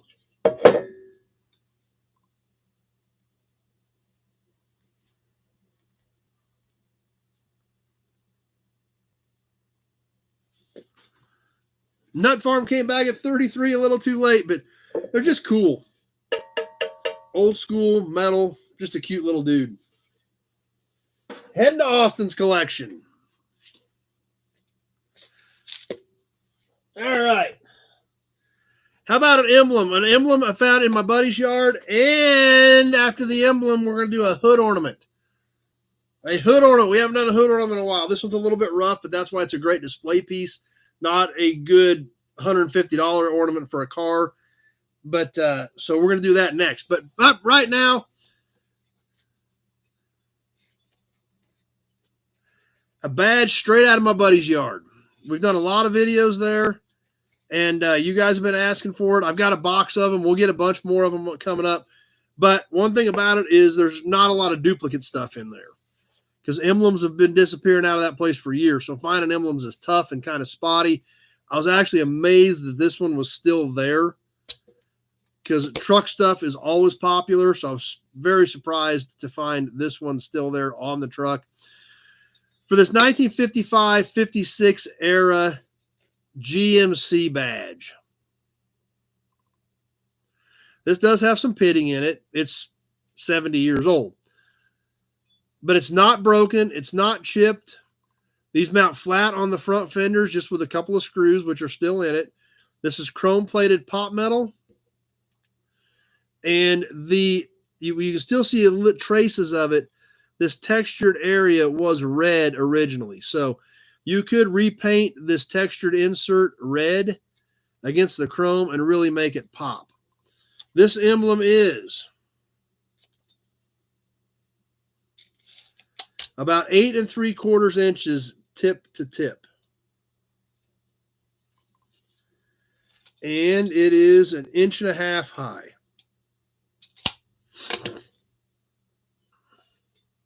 So, original 1955-56 era GMC front fender badge, straight out of my buddy's yard.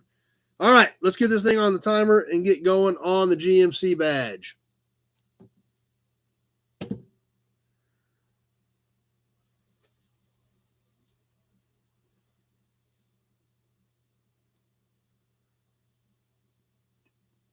I figured you guys would like this one. Apparently not. I don't have anything on the GMC badge. There we go. Matt at 10. I was like, this is kind of a neat emblem. It's worth a few bucks. I'm sure they make new ones if you were doing a restored truck. Kenny at 10. And he's like, Ford stuff. Don't have any Ford tonight. I got another GMC piece. Pete, 30. I got another really cool GMC piece. Pete might be trying to make a statement here. Take cover. Ryan, 15. We already got Pete at 30. Right before you. But we are going to do one other really cool GMC piece here in a little bit.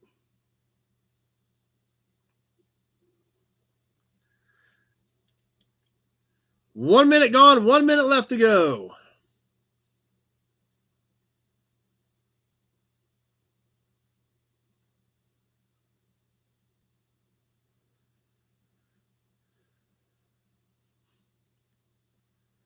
And we'll do the hood ornament next.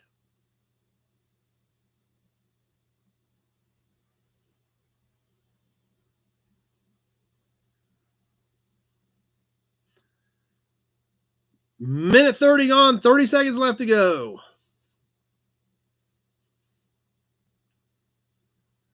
Nope, no Volvo stuff for Ryan. Ryan's got a slam Volvo wagon, so. But it is a wagon, so that's cool. Pete at 30. Coming out of the wire, ticking away, about ready to wrap this one up.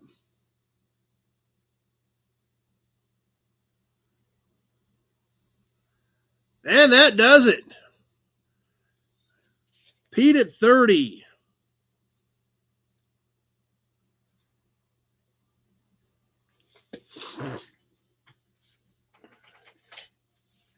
All right, I promised you a hood ornament. Also, this is out of my buddy's yard.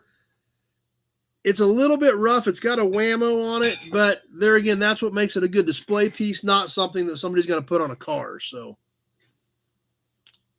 Pete was getting worried on that one. This other GMC piece we got is super killer too. It's coming up here in a few items. I've already got it lined up, so we're going to do it. We will get to it tonight. But this hood ornament we're going to do next, 55-56 era Plymouth. This is straight out of my buddy's yard. It's a big bird-looking statement type piece. Check this baby out.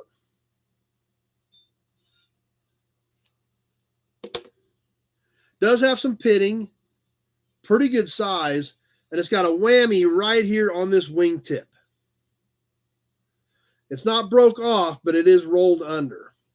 Does have some pitting. But this is a big statement piece.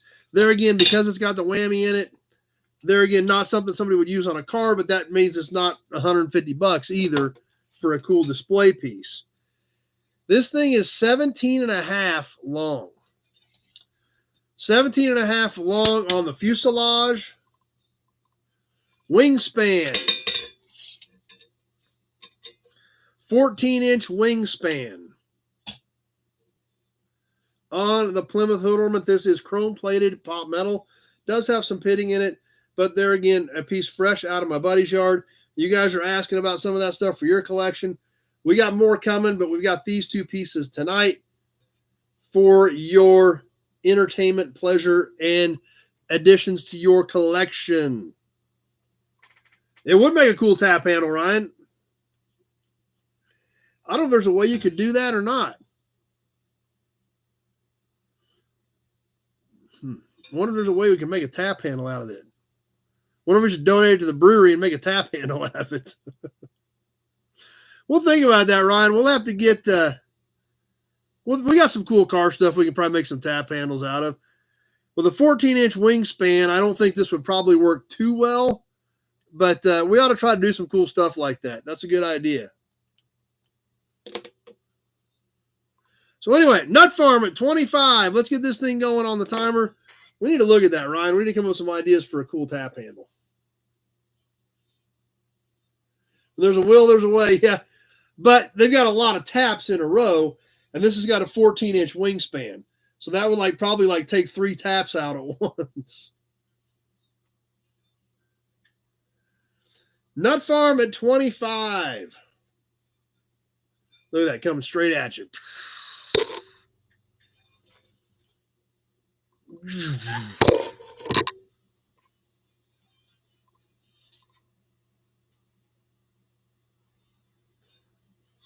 Lift kit.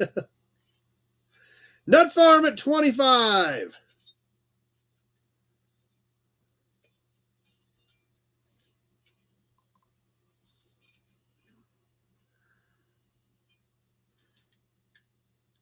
Coming up on that 1 minute mark. 1 minute gone, 1 minute left to go.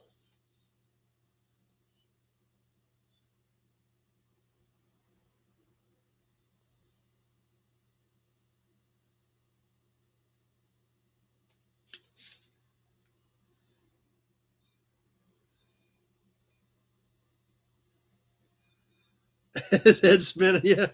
We can keep doing it. Really screw you up. Coming up on the minute 30 mark, Nut Farm at 25. Minute 30 gone. Just under 30 seconds left to go. Nut Farm at 25 on the Plymouth hood ornament.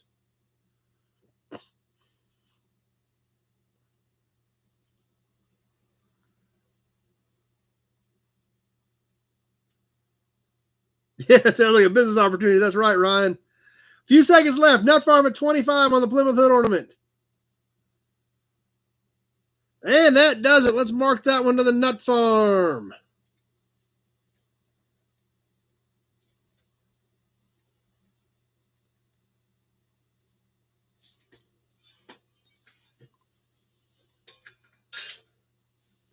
All right, who's up for another horn button?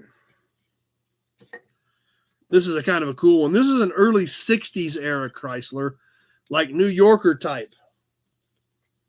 Polish this up a bit.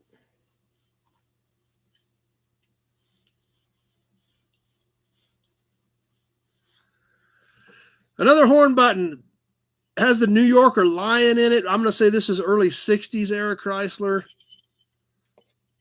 Check this baby out. This is actually dished deep down in here. You can see how deep the chrome housing is on it. And then we've got the lion head and the crowns in there. Similar to what you would have seen on an early 60s era Chrysler, especially like a New Yorker used the lion. This thing looks great. It's got nice color. And there, I don't know if you can see, this has a massive dish to it. Let me see if I can give you an idea on dimensions to give you something to think about. The button is about 1 3/4 in depth. But when we put the tape measure straight down in it,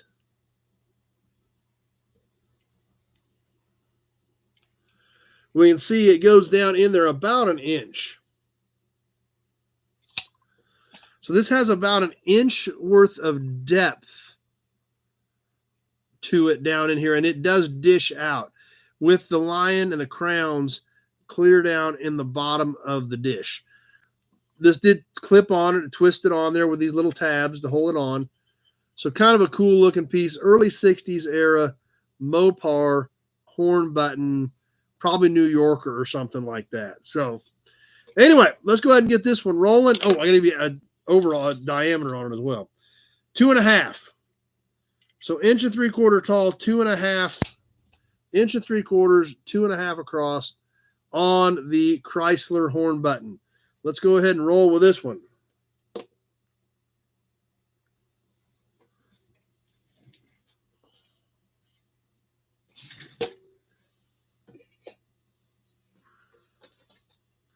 Kevin L, 25.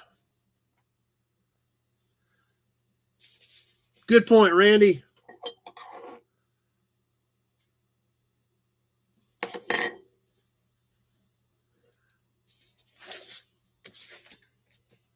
There's the Hudson badge. We got the Auburn badge. There's the Hudson badge. Kevin L at 25.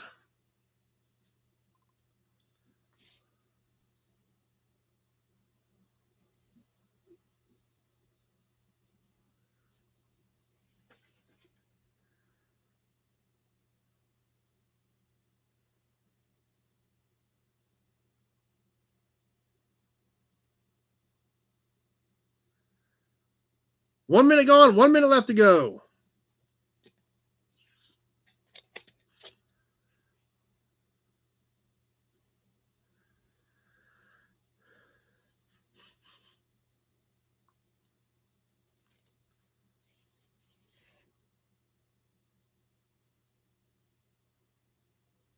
Kenny's on a fridge run. Kevin kind of just threw a number out there like he plans on owning this. So it's what happened on his last Chrysler horn button. So can't blame him. Horn buttons are pretty darn cool. Minute 30 gone. Just under 30 seconds left to go.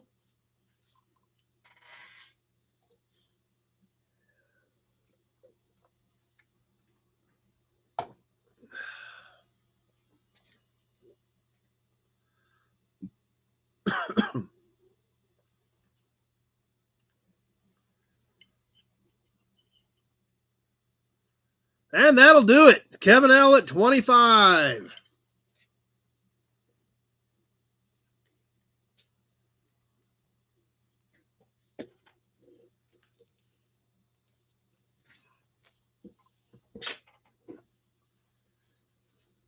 All right, this next plate is great. Well, I think it's Newell stock.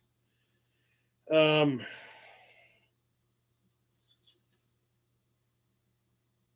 be Newell stock. There's one spot that looks like it may have had a screw in it. But regardless, this thing looks amazing. 2-digit, non-highway, 50 years old. This thing looks amazing. 1973 Kansas, plate number 47, non-highway. And this is all stamped in here. Amazing paint, amazing finish, amazing condition. And this thing is almost 52 years old. Look at this.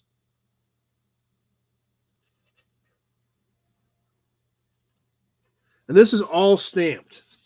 The non-highway, it's all stamped in here.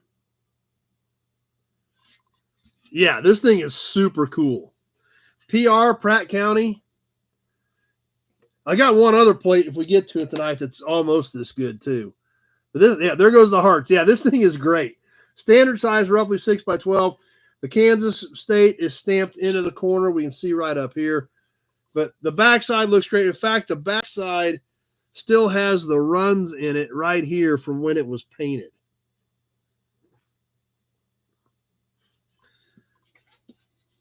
Non-highway, yeah, it could be a farm plate.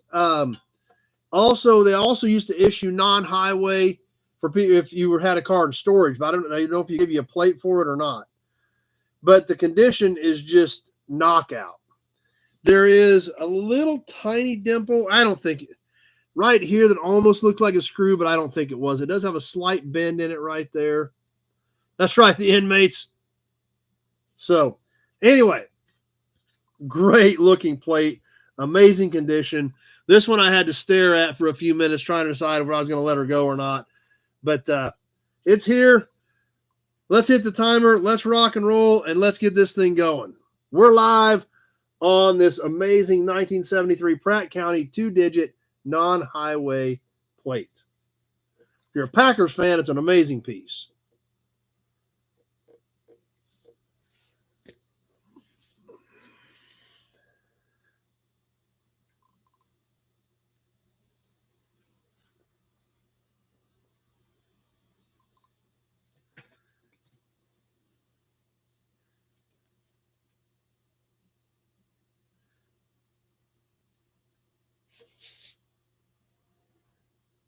We're working away to 1 minute and no bids yet. Ooh, I might get to keep it. There's no bids and I get to keep it. Because this one I was really debating about. Let's see what happens. Martin, 15.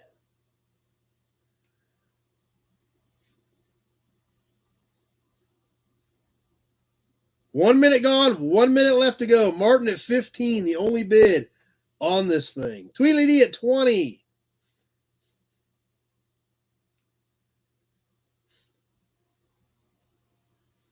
Martin, 21.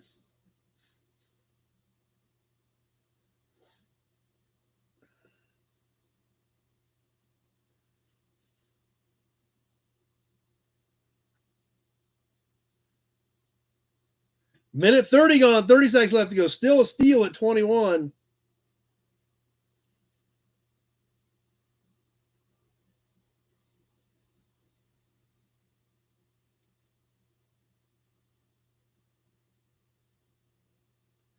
We're ticking away. We're coming out of the wire. Martin at 21. Tweedledee, 22. Tony, 22. Big Job, 30. And that does it. Big Job at 30. Issued to mobile homes, not moved on public highways. That would make sense too. Still a cool looking plate. Big Job at 30.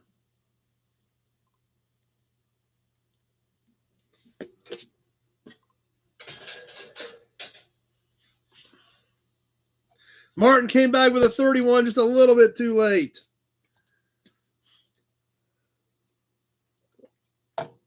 All right, guys, I promise you one more killer GMC piece tonight. And what have we not done yet tonight? We need a Hudson badge for this. Actually, we're going to need Auburn and a Hudson badge for this one. We're going to think about it a minute. What have we not done yet tonight? And I got a good one. I've got a couple of these, but the other ones are pretty rough. So we'll probably be selling a few more of these, but they're nowhere near this one condition-wise. And this thing is so killer.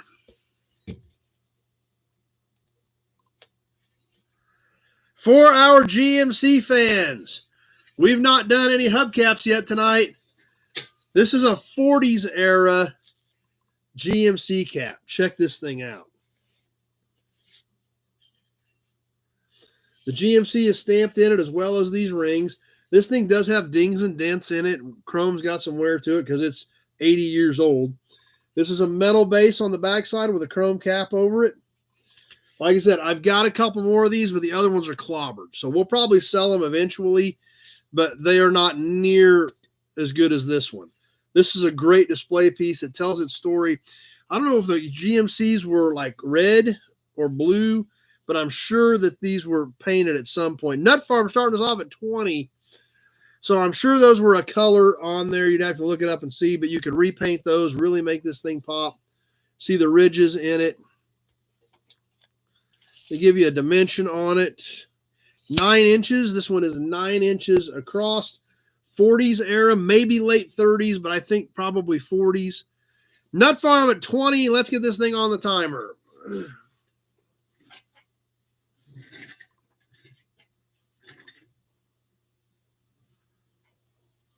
Kevin, 25. Kevin's back with us. Glad you're on tonight, Kevin.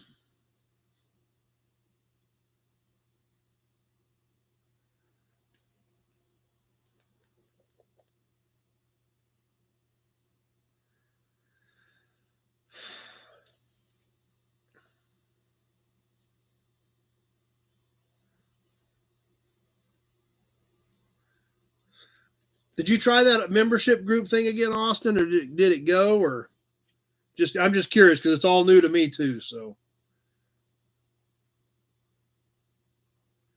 coming up on the 1 minute mark, Kevin at 25.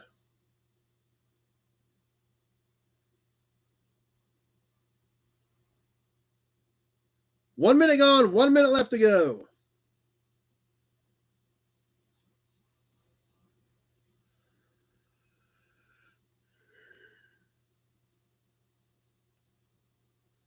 Okay, no problem, Austin. I was just curious.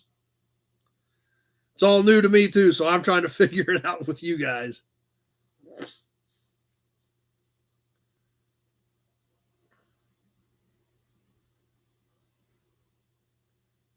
Minute 30 gone, 30 seconds left to go. Kevin at 25. Yeah, and I really don't know how it shows up on your guys' in big job at all. Austin could probably answer that.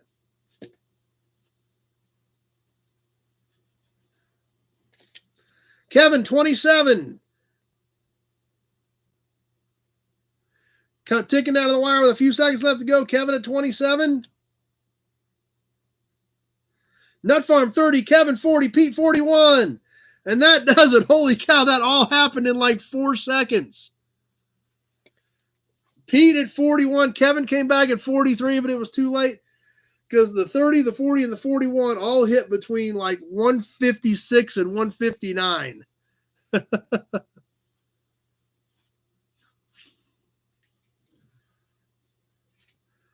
So yeah, I kind of figured that one could kind of get interesting. I didn't realize it was all going to happen in 3 seconds, but it did.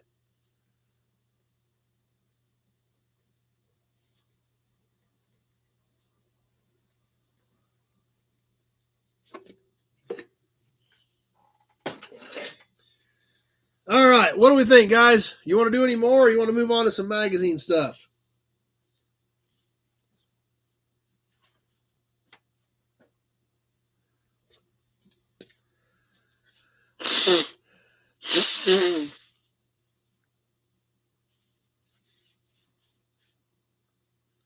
Okay, let's see what Austin says. Only shows up on the laptop or the computer, but there's a button right next to the channel name that says join. So, okay. Hot dog on a roller here with us. So, okay, so if you guys look at, there's a button right next to the channel name. So, like I said, it's still all new to me. So, thanks for the input, Austin, so we can share some of that with everybody else. How about a Hudson badge? Not on the phone or TV, so it just is on computer maybe. And there again, I know the mobile stuff is typically different. So, anyway, ready to move on? Or we want to catch another license plate or something? What do you guys think? Kenny says he's not seeing it on the phone either. So there we go. Randy got in. So Randy is our first one that got it to go through. It just popped up with the big green. Says welcome to nobody. And it's got the little icon that I built. So that's it. The NS. So yep, Randy got his to go through. Awesome. Thanks, Randy. You're the first one that got it to work. Austin was trying. I don't know what happened. Kevin got it to go. All right, guys, that's cool. Matt says do a few more. Awesome. I'm glad it's working, guys. That's exciting. And like I said, it's all new to me. I'm still trying to figure it out. So, yep, there's Kevin got his little icon. So, sweet. All right, I got it. How about, oh man, can you guys handle 2 killer plates in a row? Because this thing's beautiful. Man. And this thing's 60 years old and it's been used, but man, barely.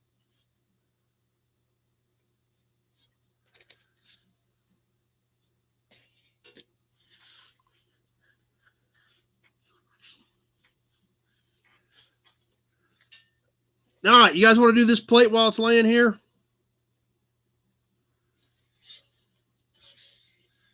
We'll catch this license plate. I got a couple other plates here. We can go get some. I go dig some more stuff out of the boxes. There's a piece of cast iron laying there. All right, here we go, guys. Another 2-digit plate, 60 years old. And this thing, it's been used, but it wasn't. This thing sat in the garage the whole time. Going back to 1964, Edwards County. And look at this. I didn't polish this. I didn't wax this. This is exactly as I found it.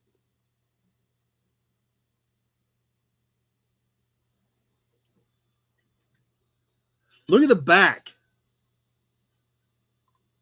This thing is almost a mirror. And this is original paint. Kevin at 30. That's original paint, and it's a mirror.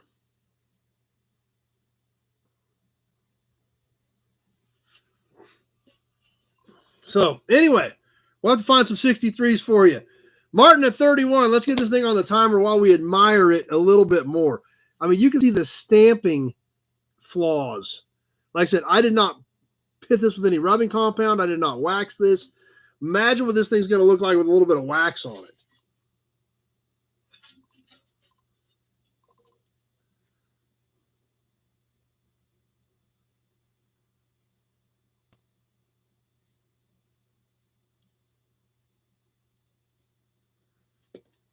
Martin at 31.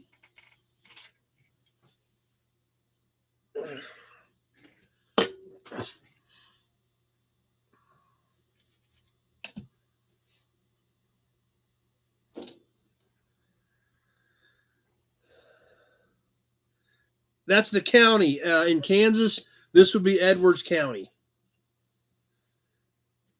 Unless your name's Ed. If your name's Ed, just go with it. Tell everybody it's yours. They stamped it out just for you. 1 minute gone, 1 minute left to go. Martin at 31.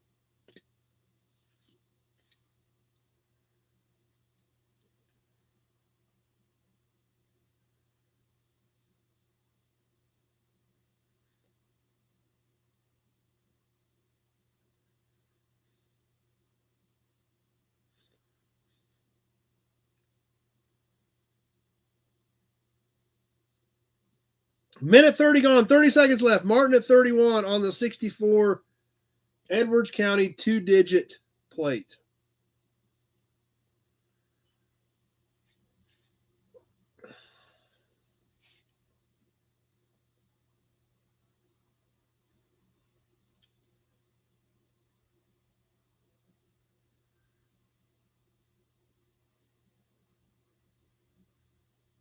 Kevin, 40. And that does it. Kevin got that in at about 157. Kevin Matson at 40.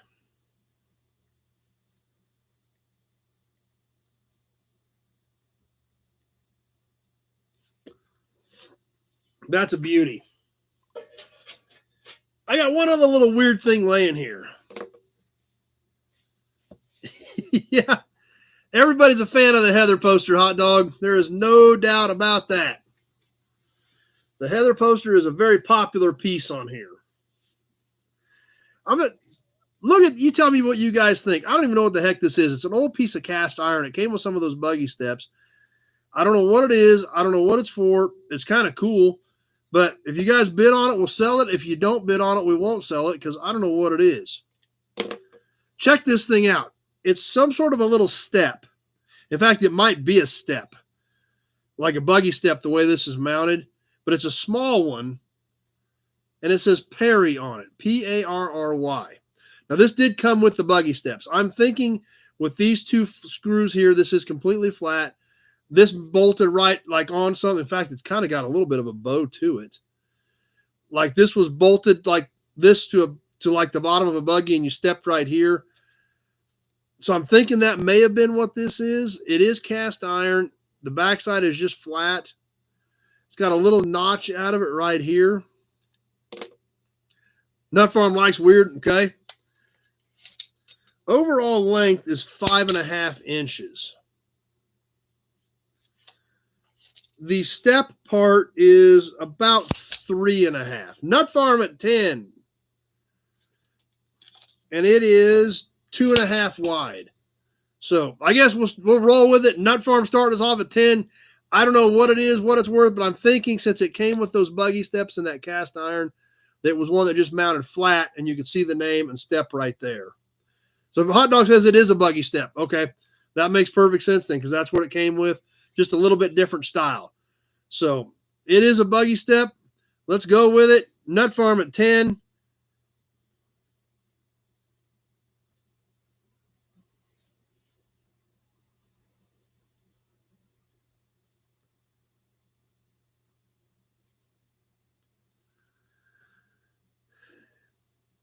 And we're live and ticking away. Nut Farm at 10.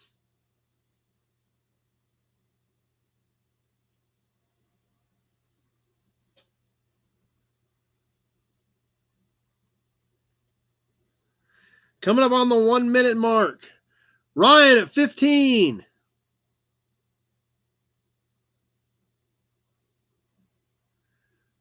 One minute gone, 1 minute left to go.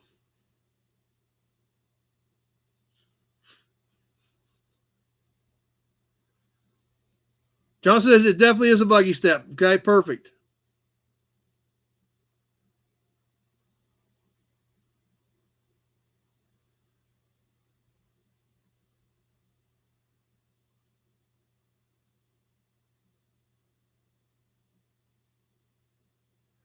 Minute 30 gone, 30 seconds left to go. Ryan at 15.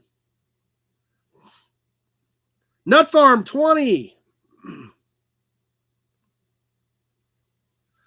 Nut Farm at 20 as we're ticking away, coming down to the end of this one with just a few seconds left to go. About ready to wrap it up. Nut Farm at 20.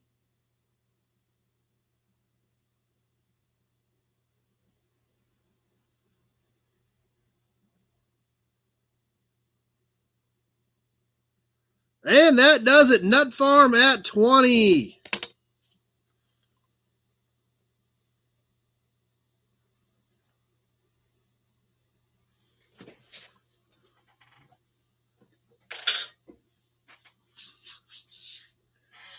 All right. A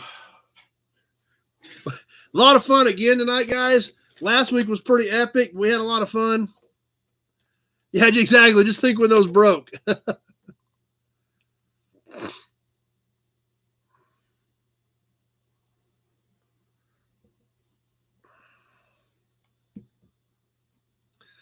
All right. We'll save some more stuff for next week. We had a good time again tonight with the auctions. We'll spend a little bit of time with the magazine, then we're going to wrap things up for this evening. But I thought since we haven't visited it in a while, we would go back to our Automobile Trade Journal from 1913. Yes, coming up on another year going into 2025. Now making this thing almost 112 years old. Awesome, guys. Appreciate the kind comments. Glad everybody's having fun because that's what it's all about.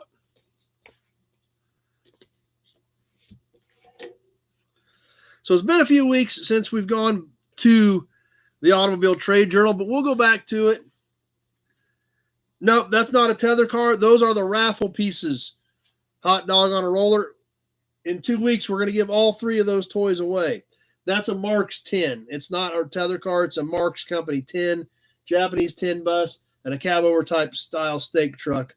All original metal stuff. So, but we're giving them away the 29th. So make sure your name is in the big Buick oil can for the big raffle drawing here at the end of the month. So anyway,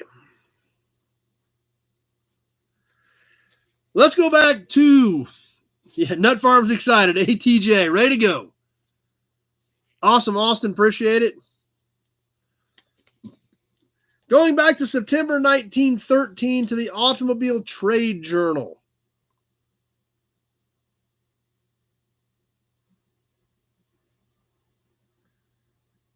No problem. Big job. Glad you were here tonight. There's been so much killer stuff in this magazine. We've been working our way through it for the last several months, bits and pieces at a time. This thing is 331 pages, 332 pages long. But this talk about taking a step back in time. You know, if you guys weren't here earlier, this actually had the news that broke as the Dodge brothers left Ford. I mean, it's just super killer stuff. Sounds good, Bill. Sounds perfect. We'll talk to you soon. So let's flip to Kevin's business card. Our tried and trusty bookmark from Kevin. Kevin happened to be here like the week before we tore into this. So his card was laying on my desk. It has been our official bookmark for the Automobile Trade Journal. In fact, we got another Automobile Trade Journal. Kevin gave us another business card, so we had a bookmark for it as well. So sounds good, Austin. Appreciate it. So we're on page 122. Not the name, but the fit. From the Leather Tire Goods Company, the tire cover that does not chafe. So this was a tire cover to put over your spares. Check that thing out.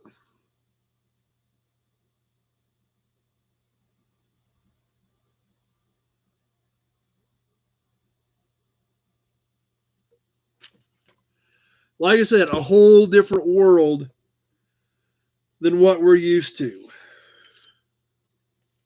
It's been a long, late couple of nights the last few weeks, so I'm tired.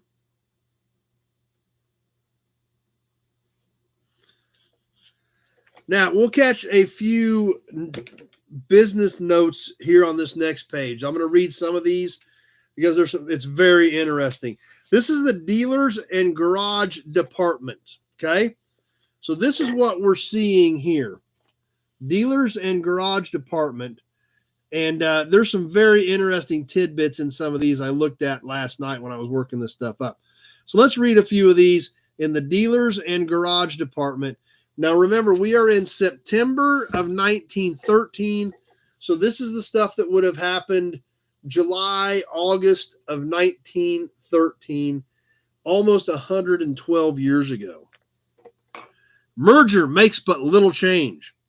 The J.I. Handley Company, capitalized at $1 million and organized by J.I. Handley to consolidate all his individual holdings and a number of selling corporations, will in no way change the relation of the Marmon or American dealer to his manufacturer.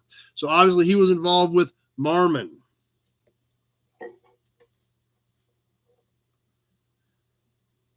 Let's see here. The FLC Martin Automobile Company. Anybody got an FLC Martin in their garage? Probably not, because in 1913, the FLC Martin Automobile Company of Plainfield, New Jersey, has filed a petition in bankruptcy. There again, a lot of these car manufacturers came and went pretty quick. You know, in this era, there was up to around 2,500 car manufacturers in the United States. So that's not uncommon to see some of these weird names, especially associated with a bankruptcy.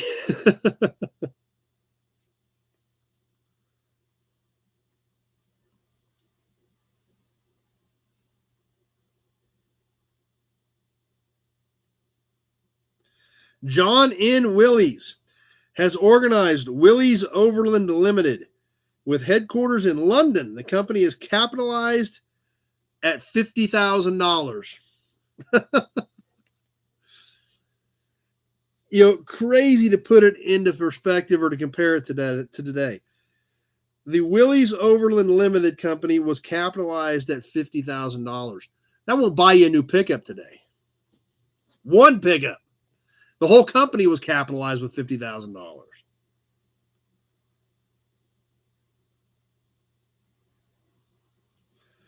Grover Olds, manager of the Herreshoff Chicago Motor Car Company, has disappeared and his present whereabouts are unknown.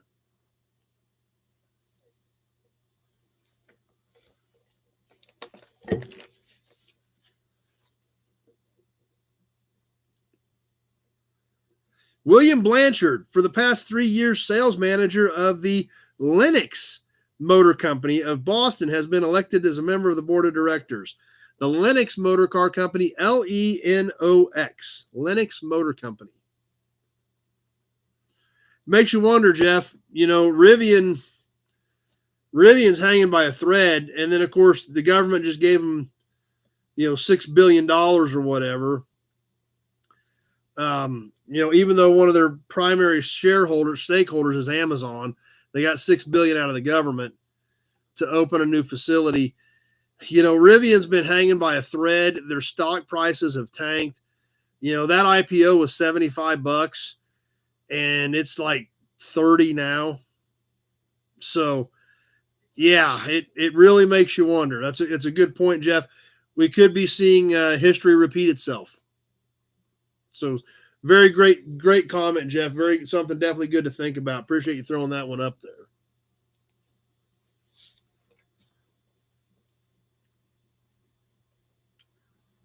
Wallace Hood, who was at one time sales manager of the Chalmers Motor Company and later of the Metzger Motor Car Company, both of Detroit, has been appointed commercial manager of the Empire Automobile Company of Indianapolis, Indiana. He will supervise sales and advertising for the company. So Chalmers, Metzger, and Empire, all in one paragraph.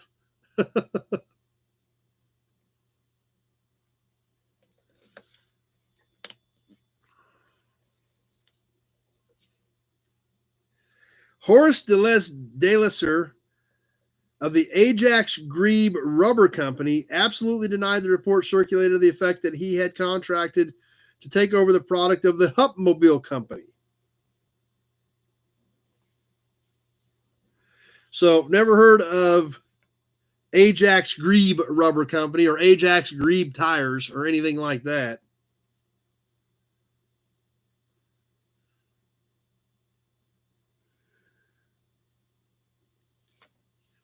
So that's some of the dealers and garage department news happening in the summer of 1913. Now, this next article, I looked at this last night, and there's not really a good way to get into it, but I do want to mention it because it is still, even in today's world, a very valid point. But this is it's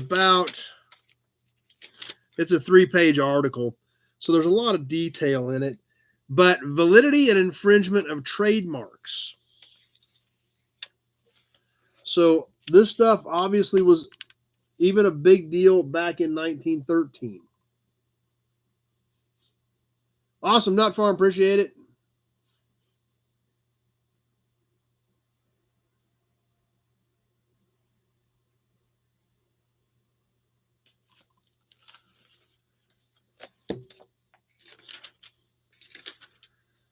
Up next, an ad and a cartoon. All right, cartoons.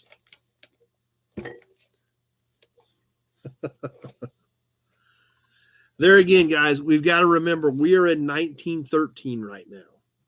1913.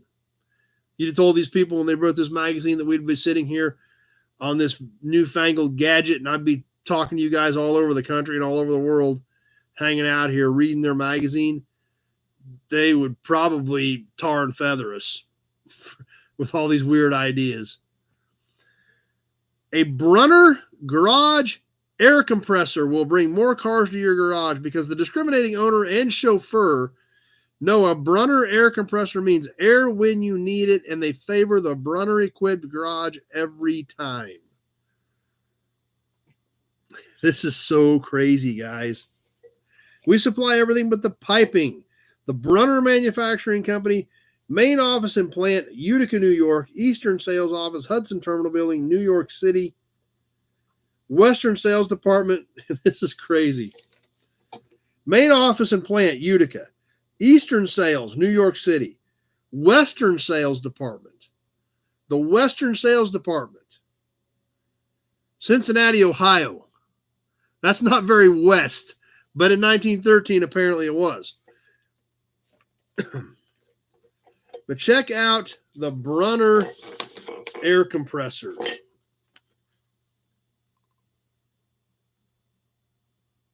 There's our cartoon, too. Actually, an air compressor on wheels, stationary. This was talk about new technology for the time.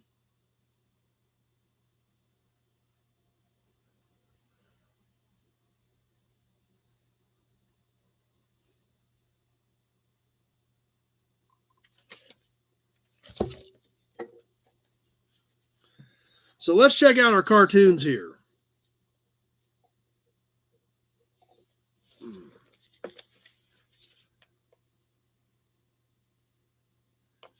Actually, probably the easiest thing is I'm just going to hold them up and let you guys check them out because it's so tiny and it's so hard to read. I'll just at least 10 minutes from Utica.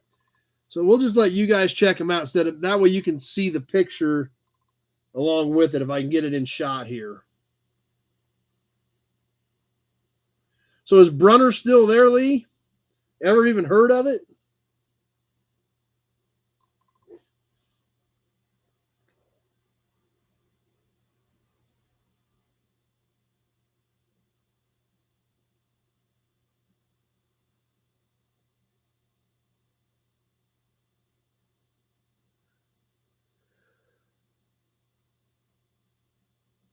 Nope, Lee's never even heard of it.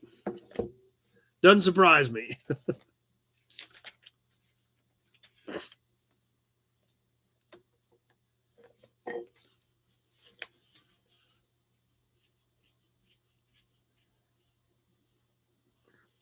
All right, a little bit more industry news here, and then we'll probably get ready to wrap up for the night.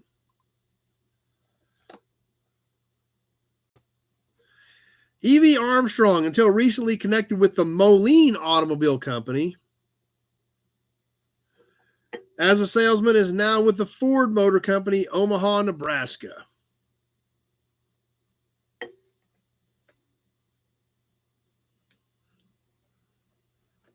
Yeah, no kidding, Nut Farm. Thomas Biggs, who has been a manager of the Atlanta, Georgia branch of the Veli, V-E-L-I-E, Veli Motor Vehicle Company for the past year, has been made manager of the factory branch of the same company at Nashville for the Veli, V-E-L-I-E Motor Car Company.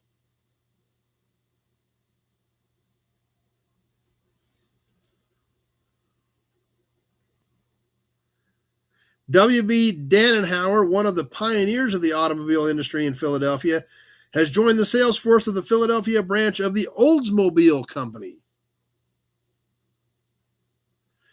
E.M. Denton has succeeded C.K. Thomas as district manager of the Chase Motor Truck Company. And that's why I'm trying to read through some of these, because just hearing the names of these companies, that there's companies here I've never heard of. And I've got a lot of badges and I've done a lot of studying over the years. And there's stuff here that I've never even heard of.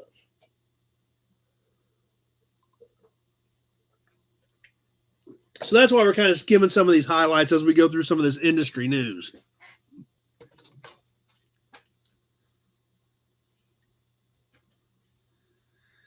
Norman Halliday, formerly with the Thomas and the Packard companies, has been appointed manager of the International Motor Company's New England branch. Fred Halligan, who was identified with Packard for some time, now with the Boston agency for Locomobile.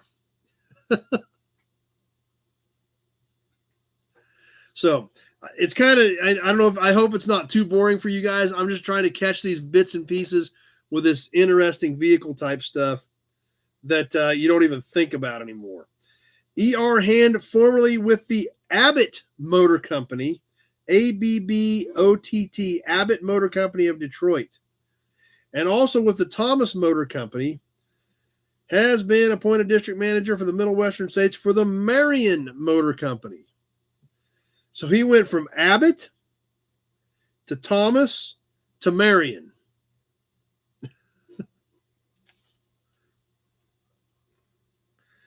Oh, wow. Here's one I've never heard of. L.M. Hargreaves, formerly with the Van Benschoten Motor Company, Motor Cab Company. So that may have been a cab business.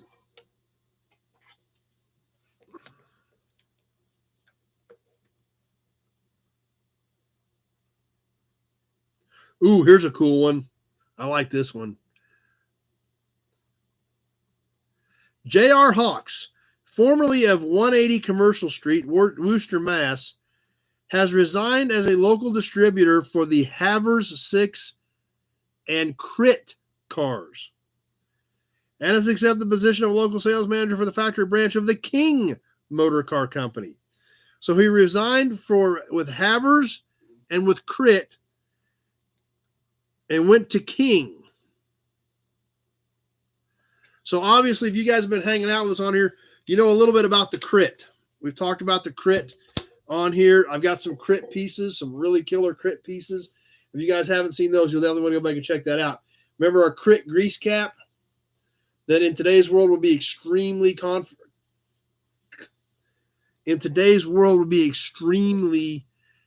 unpolitically correct by far. Very controversial in today's world, but at the time was just a normal symbol. So the Crit stuff definitely stood out to me. A.S. Holy, formerly New York factory branch manager of the Kelly Springfield Motor Truck Company, has accepted the position of manager with the Packard Motor Car Company.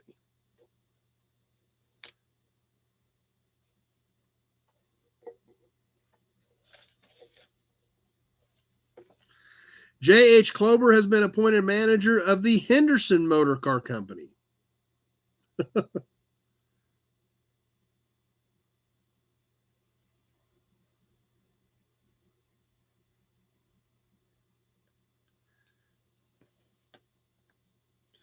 Here's something a little more common. R.H. Losey, manager of the Atlanta, Georgia branch of the Buick Motor Car Company, has resigned to accept the position of assistant general manager of the Westcott Motor Company, Westcott. So obviously Buick has lasted a little bit longer than the Westcott Company did. So guys, just crazy to read through some of this stuff.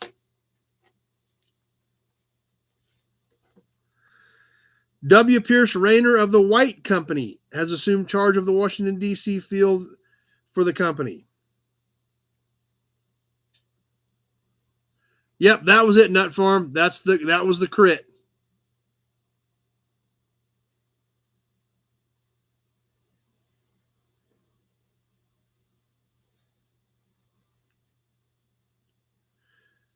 W.M. Stubbs, formerly manager of the Mott's Tire Company, MOTZ.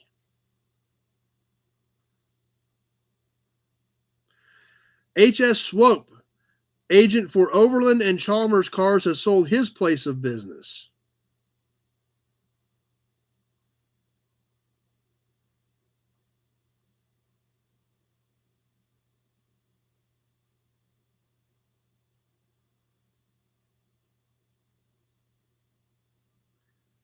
And a couple more here. C.E. Wertman, formerly with the Matheson Automobile Company, Wilkes-Barre, Pennsylvania, has associated himself with the D&H Auto Company and will take personal charge of the business. Robert Zeniger, assistant superintendent of the Premier Motor Manufacturing Company, has resigned. Do you know what car was the first one for the White House? I've heard that, Scott, but I don't remember it right off the top of my head. And finally, W. McKay White has resigned his position from the Marion Motor Car Company as advertising manager and member of the executive board. So, lots of cool stuff in there. But there again, we got to remember we're putting ourselves back in 1913. Think about all these cars, all these manufacturers that were, it was just such, it was almost like the Wild West in automobile manufacturing back in the early teens and going into the 20s. Obviously, most of them didn't survive. Yep, there's Marion again.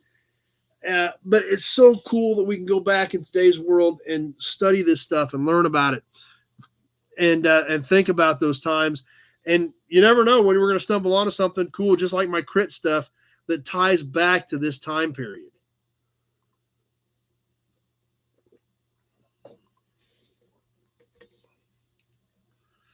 So anyway, you're right, Nut Farm. It is definitely a cool historical piece. But with that, you could be right, Scott, that it was a white, because that was a pretty big vehicle. So you could be right. You could be correct on that, Scott. I'm not sure, but That does make sense. Anyway, let's give you another Hudson badge. Let's get ready to wind things down for tonight. And we'll be back on Tuesday night. We'll definitely get some more content coming up this week. We'll get the drive home from Mecum video up. So you guys can enjoy that one. Got to get some of that new inventory shot. We'll be ready for some Toy Tuesday. Tuesday evening, I was going through making a list of stuff we haven't done on Toy Tuesday yet. We've got a lot of killer stuff coming up on Toy Tuesday, including I got 2 big packets from Balin Wire this weekend. So, yes, we've got some, I can't call them a viewer box because they're like big, thick, padded envelopes. Feels like books and magazines. And based on the collection that he had in Lawrence, oh, man, I just remembered I bought some killer stuff from him in Lawrence that we haven't looked at yet, magazine-wise. Wow, we got to get some of that stuff worked in. I don't even know what we got in these new packets. So excited about that. We'll do one of those Tuesday night. And as always, I appreciate you guys swinging by, hanging out, spending your Sunday evening with us, and making this what it is. Episode number 241. I'm about ready to wrap this one up. Be sure you get your name into the Big Buick oil can for the raffle in 2 weeks. All 3 of those toys are going to 3 of your guys' collections in 2 weeks. Huge thanks to our first members that joined tonight. And another great night going down in history. I don't know if it's going down in that much history, Kevin, but I do appreciate the thought. So huge shout out to the first guys that signed up for memberships. Like I said, I don't know much about this deal. I'm learning it as we go, but I do know the primary deal was guys that have questions about what I do, basically setting that up as a training course. The rest of you guys are going to be great to hang out with. And like I said, we will do, there will be videos rolling out early on that second tier. I'm going to play with it. Like I said, it's all new to me. YouTube is pushing it. I'm just trying to get it figured out and trying to enhance your guys' experience with it. And then obviously taking it to the final tier of the guys that really want to learn what I do and how I do, and actually add some of that knowledge to hopefully try to apply it from your end as well. So anyway, that being said, we'll wind her up. I hope everybody has a great week. We'll see some of you Tuesday evening for some Toy Tuesday. We'll get some more of that new content up, and we will get a date nailed down for the gathering. And like I said, I'll be doing some different stuff with my videos after the first of the year. We got some cool stuff I want to try to get out yet. And we will be going to, like I said, 2 videos a week on a normal schedule. I may squeeze some other ones in here and there, but that's all coming here in a couple of weeks. With that, appreciate everybody being here. Have a great week.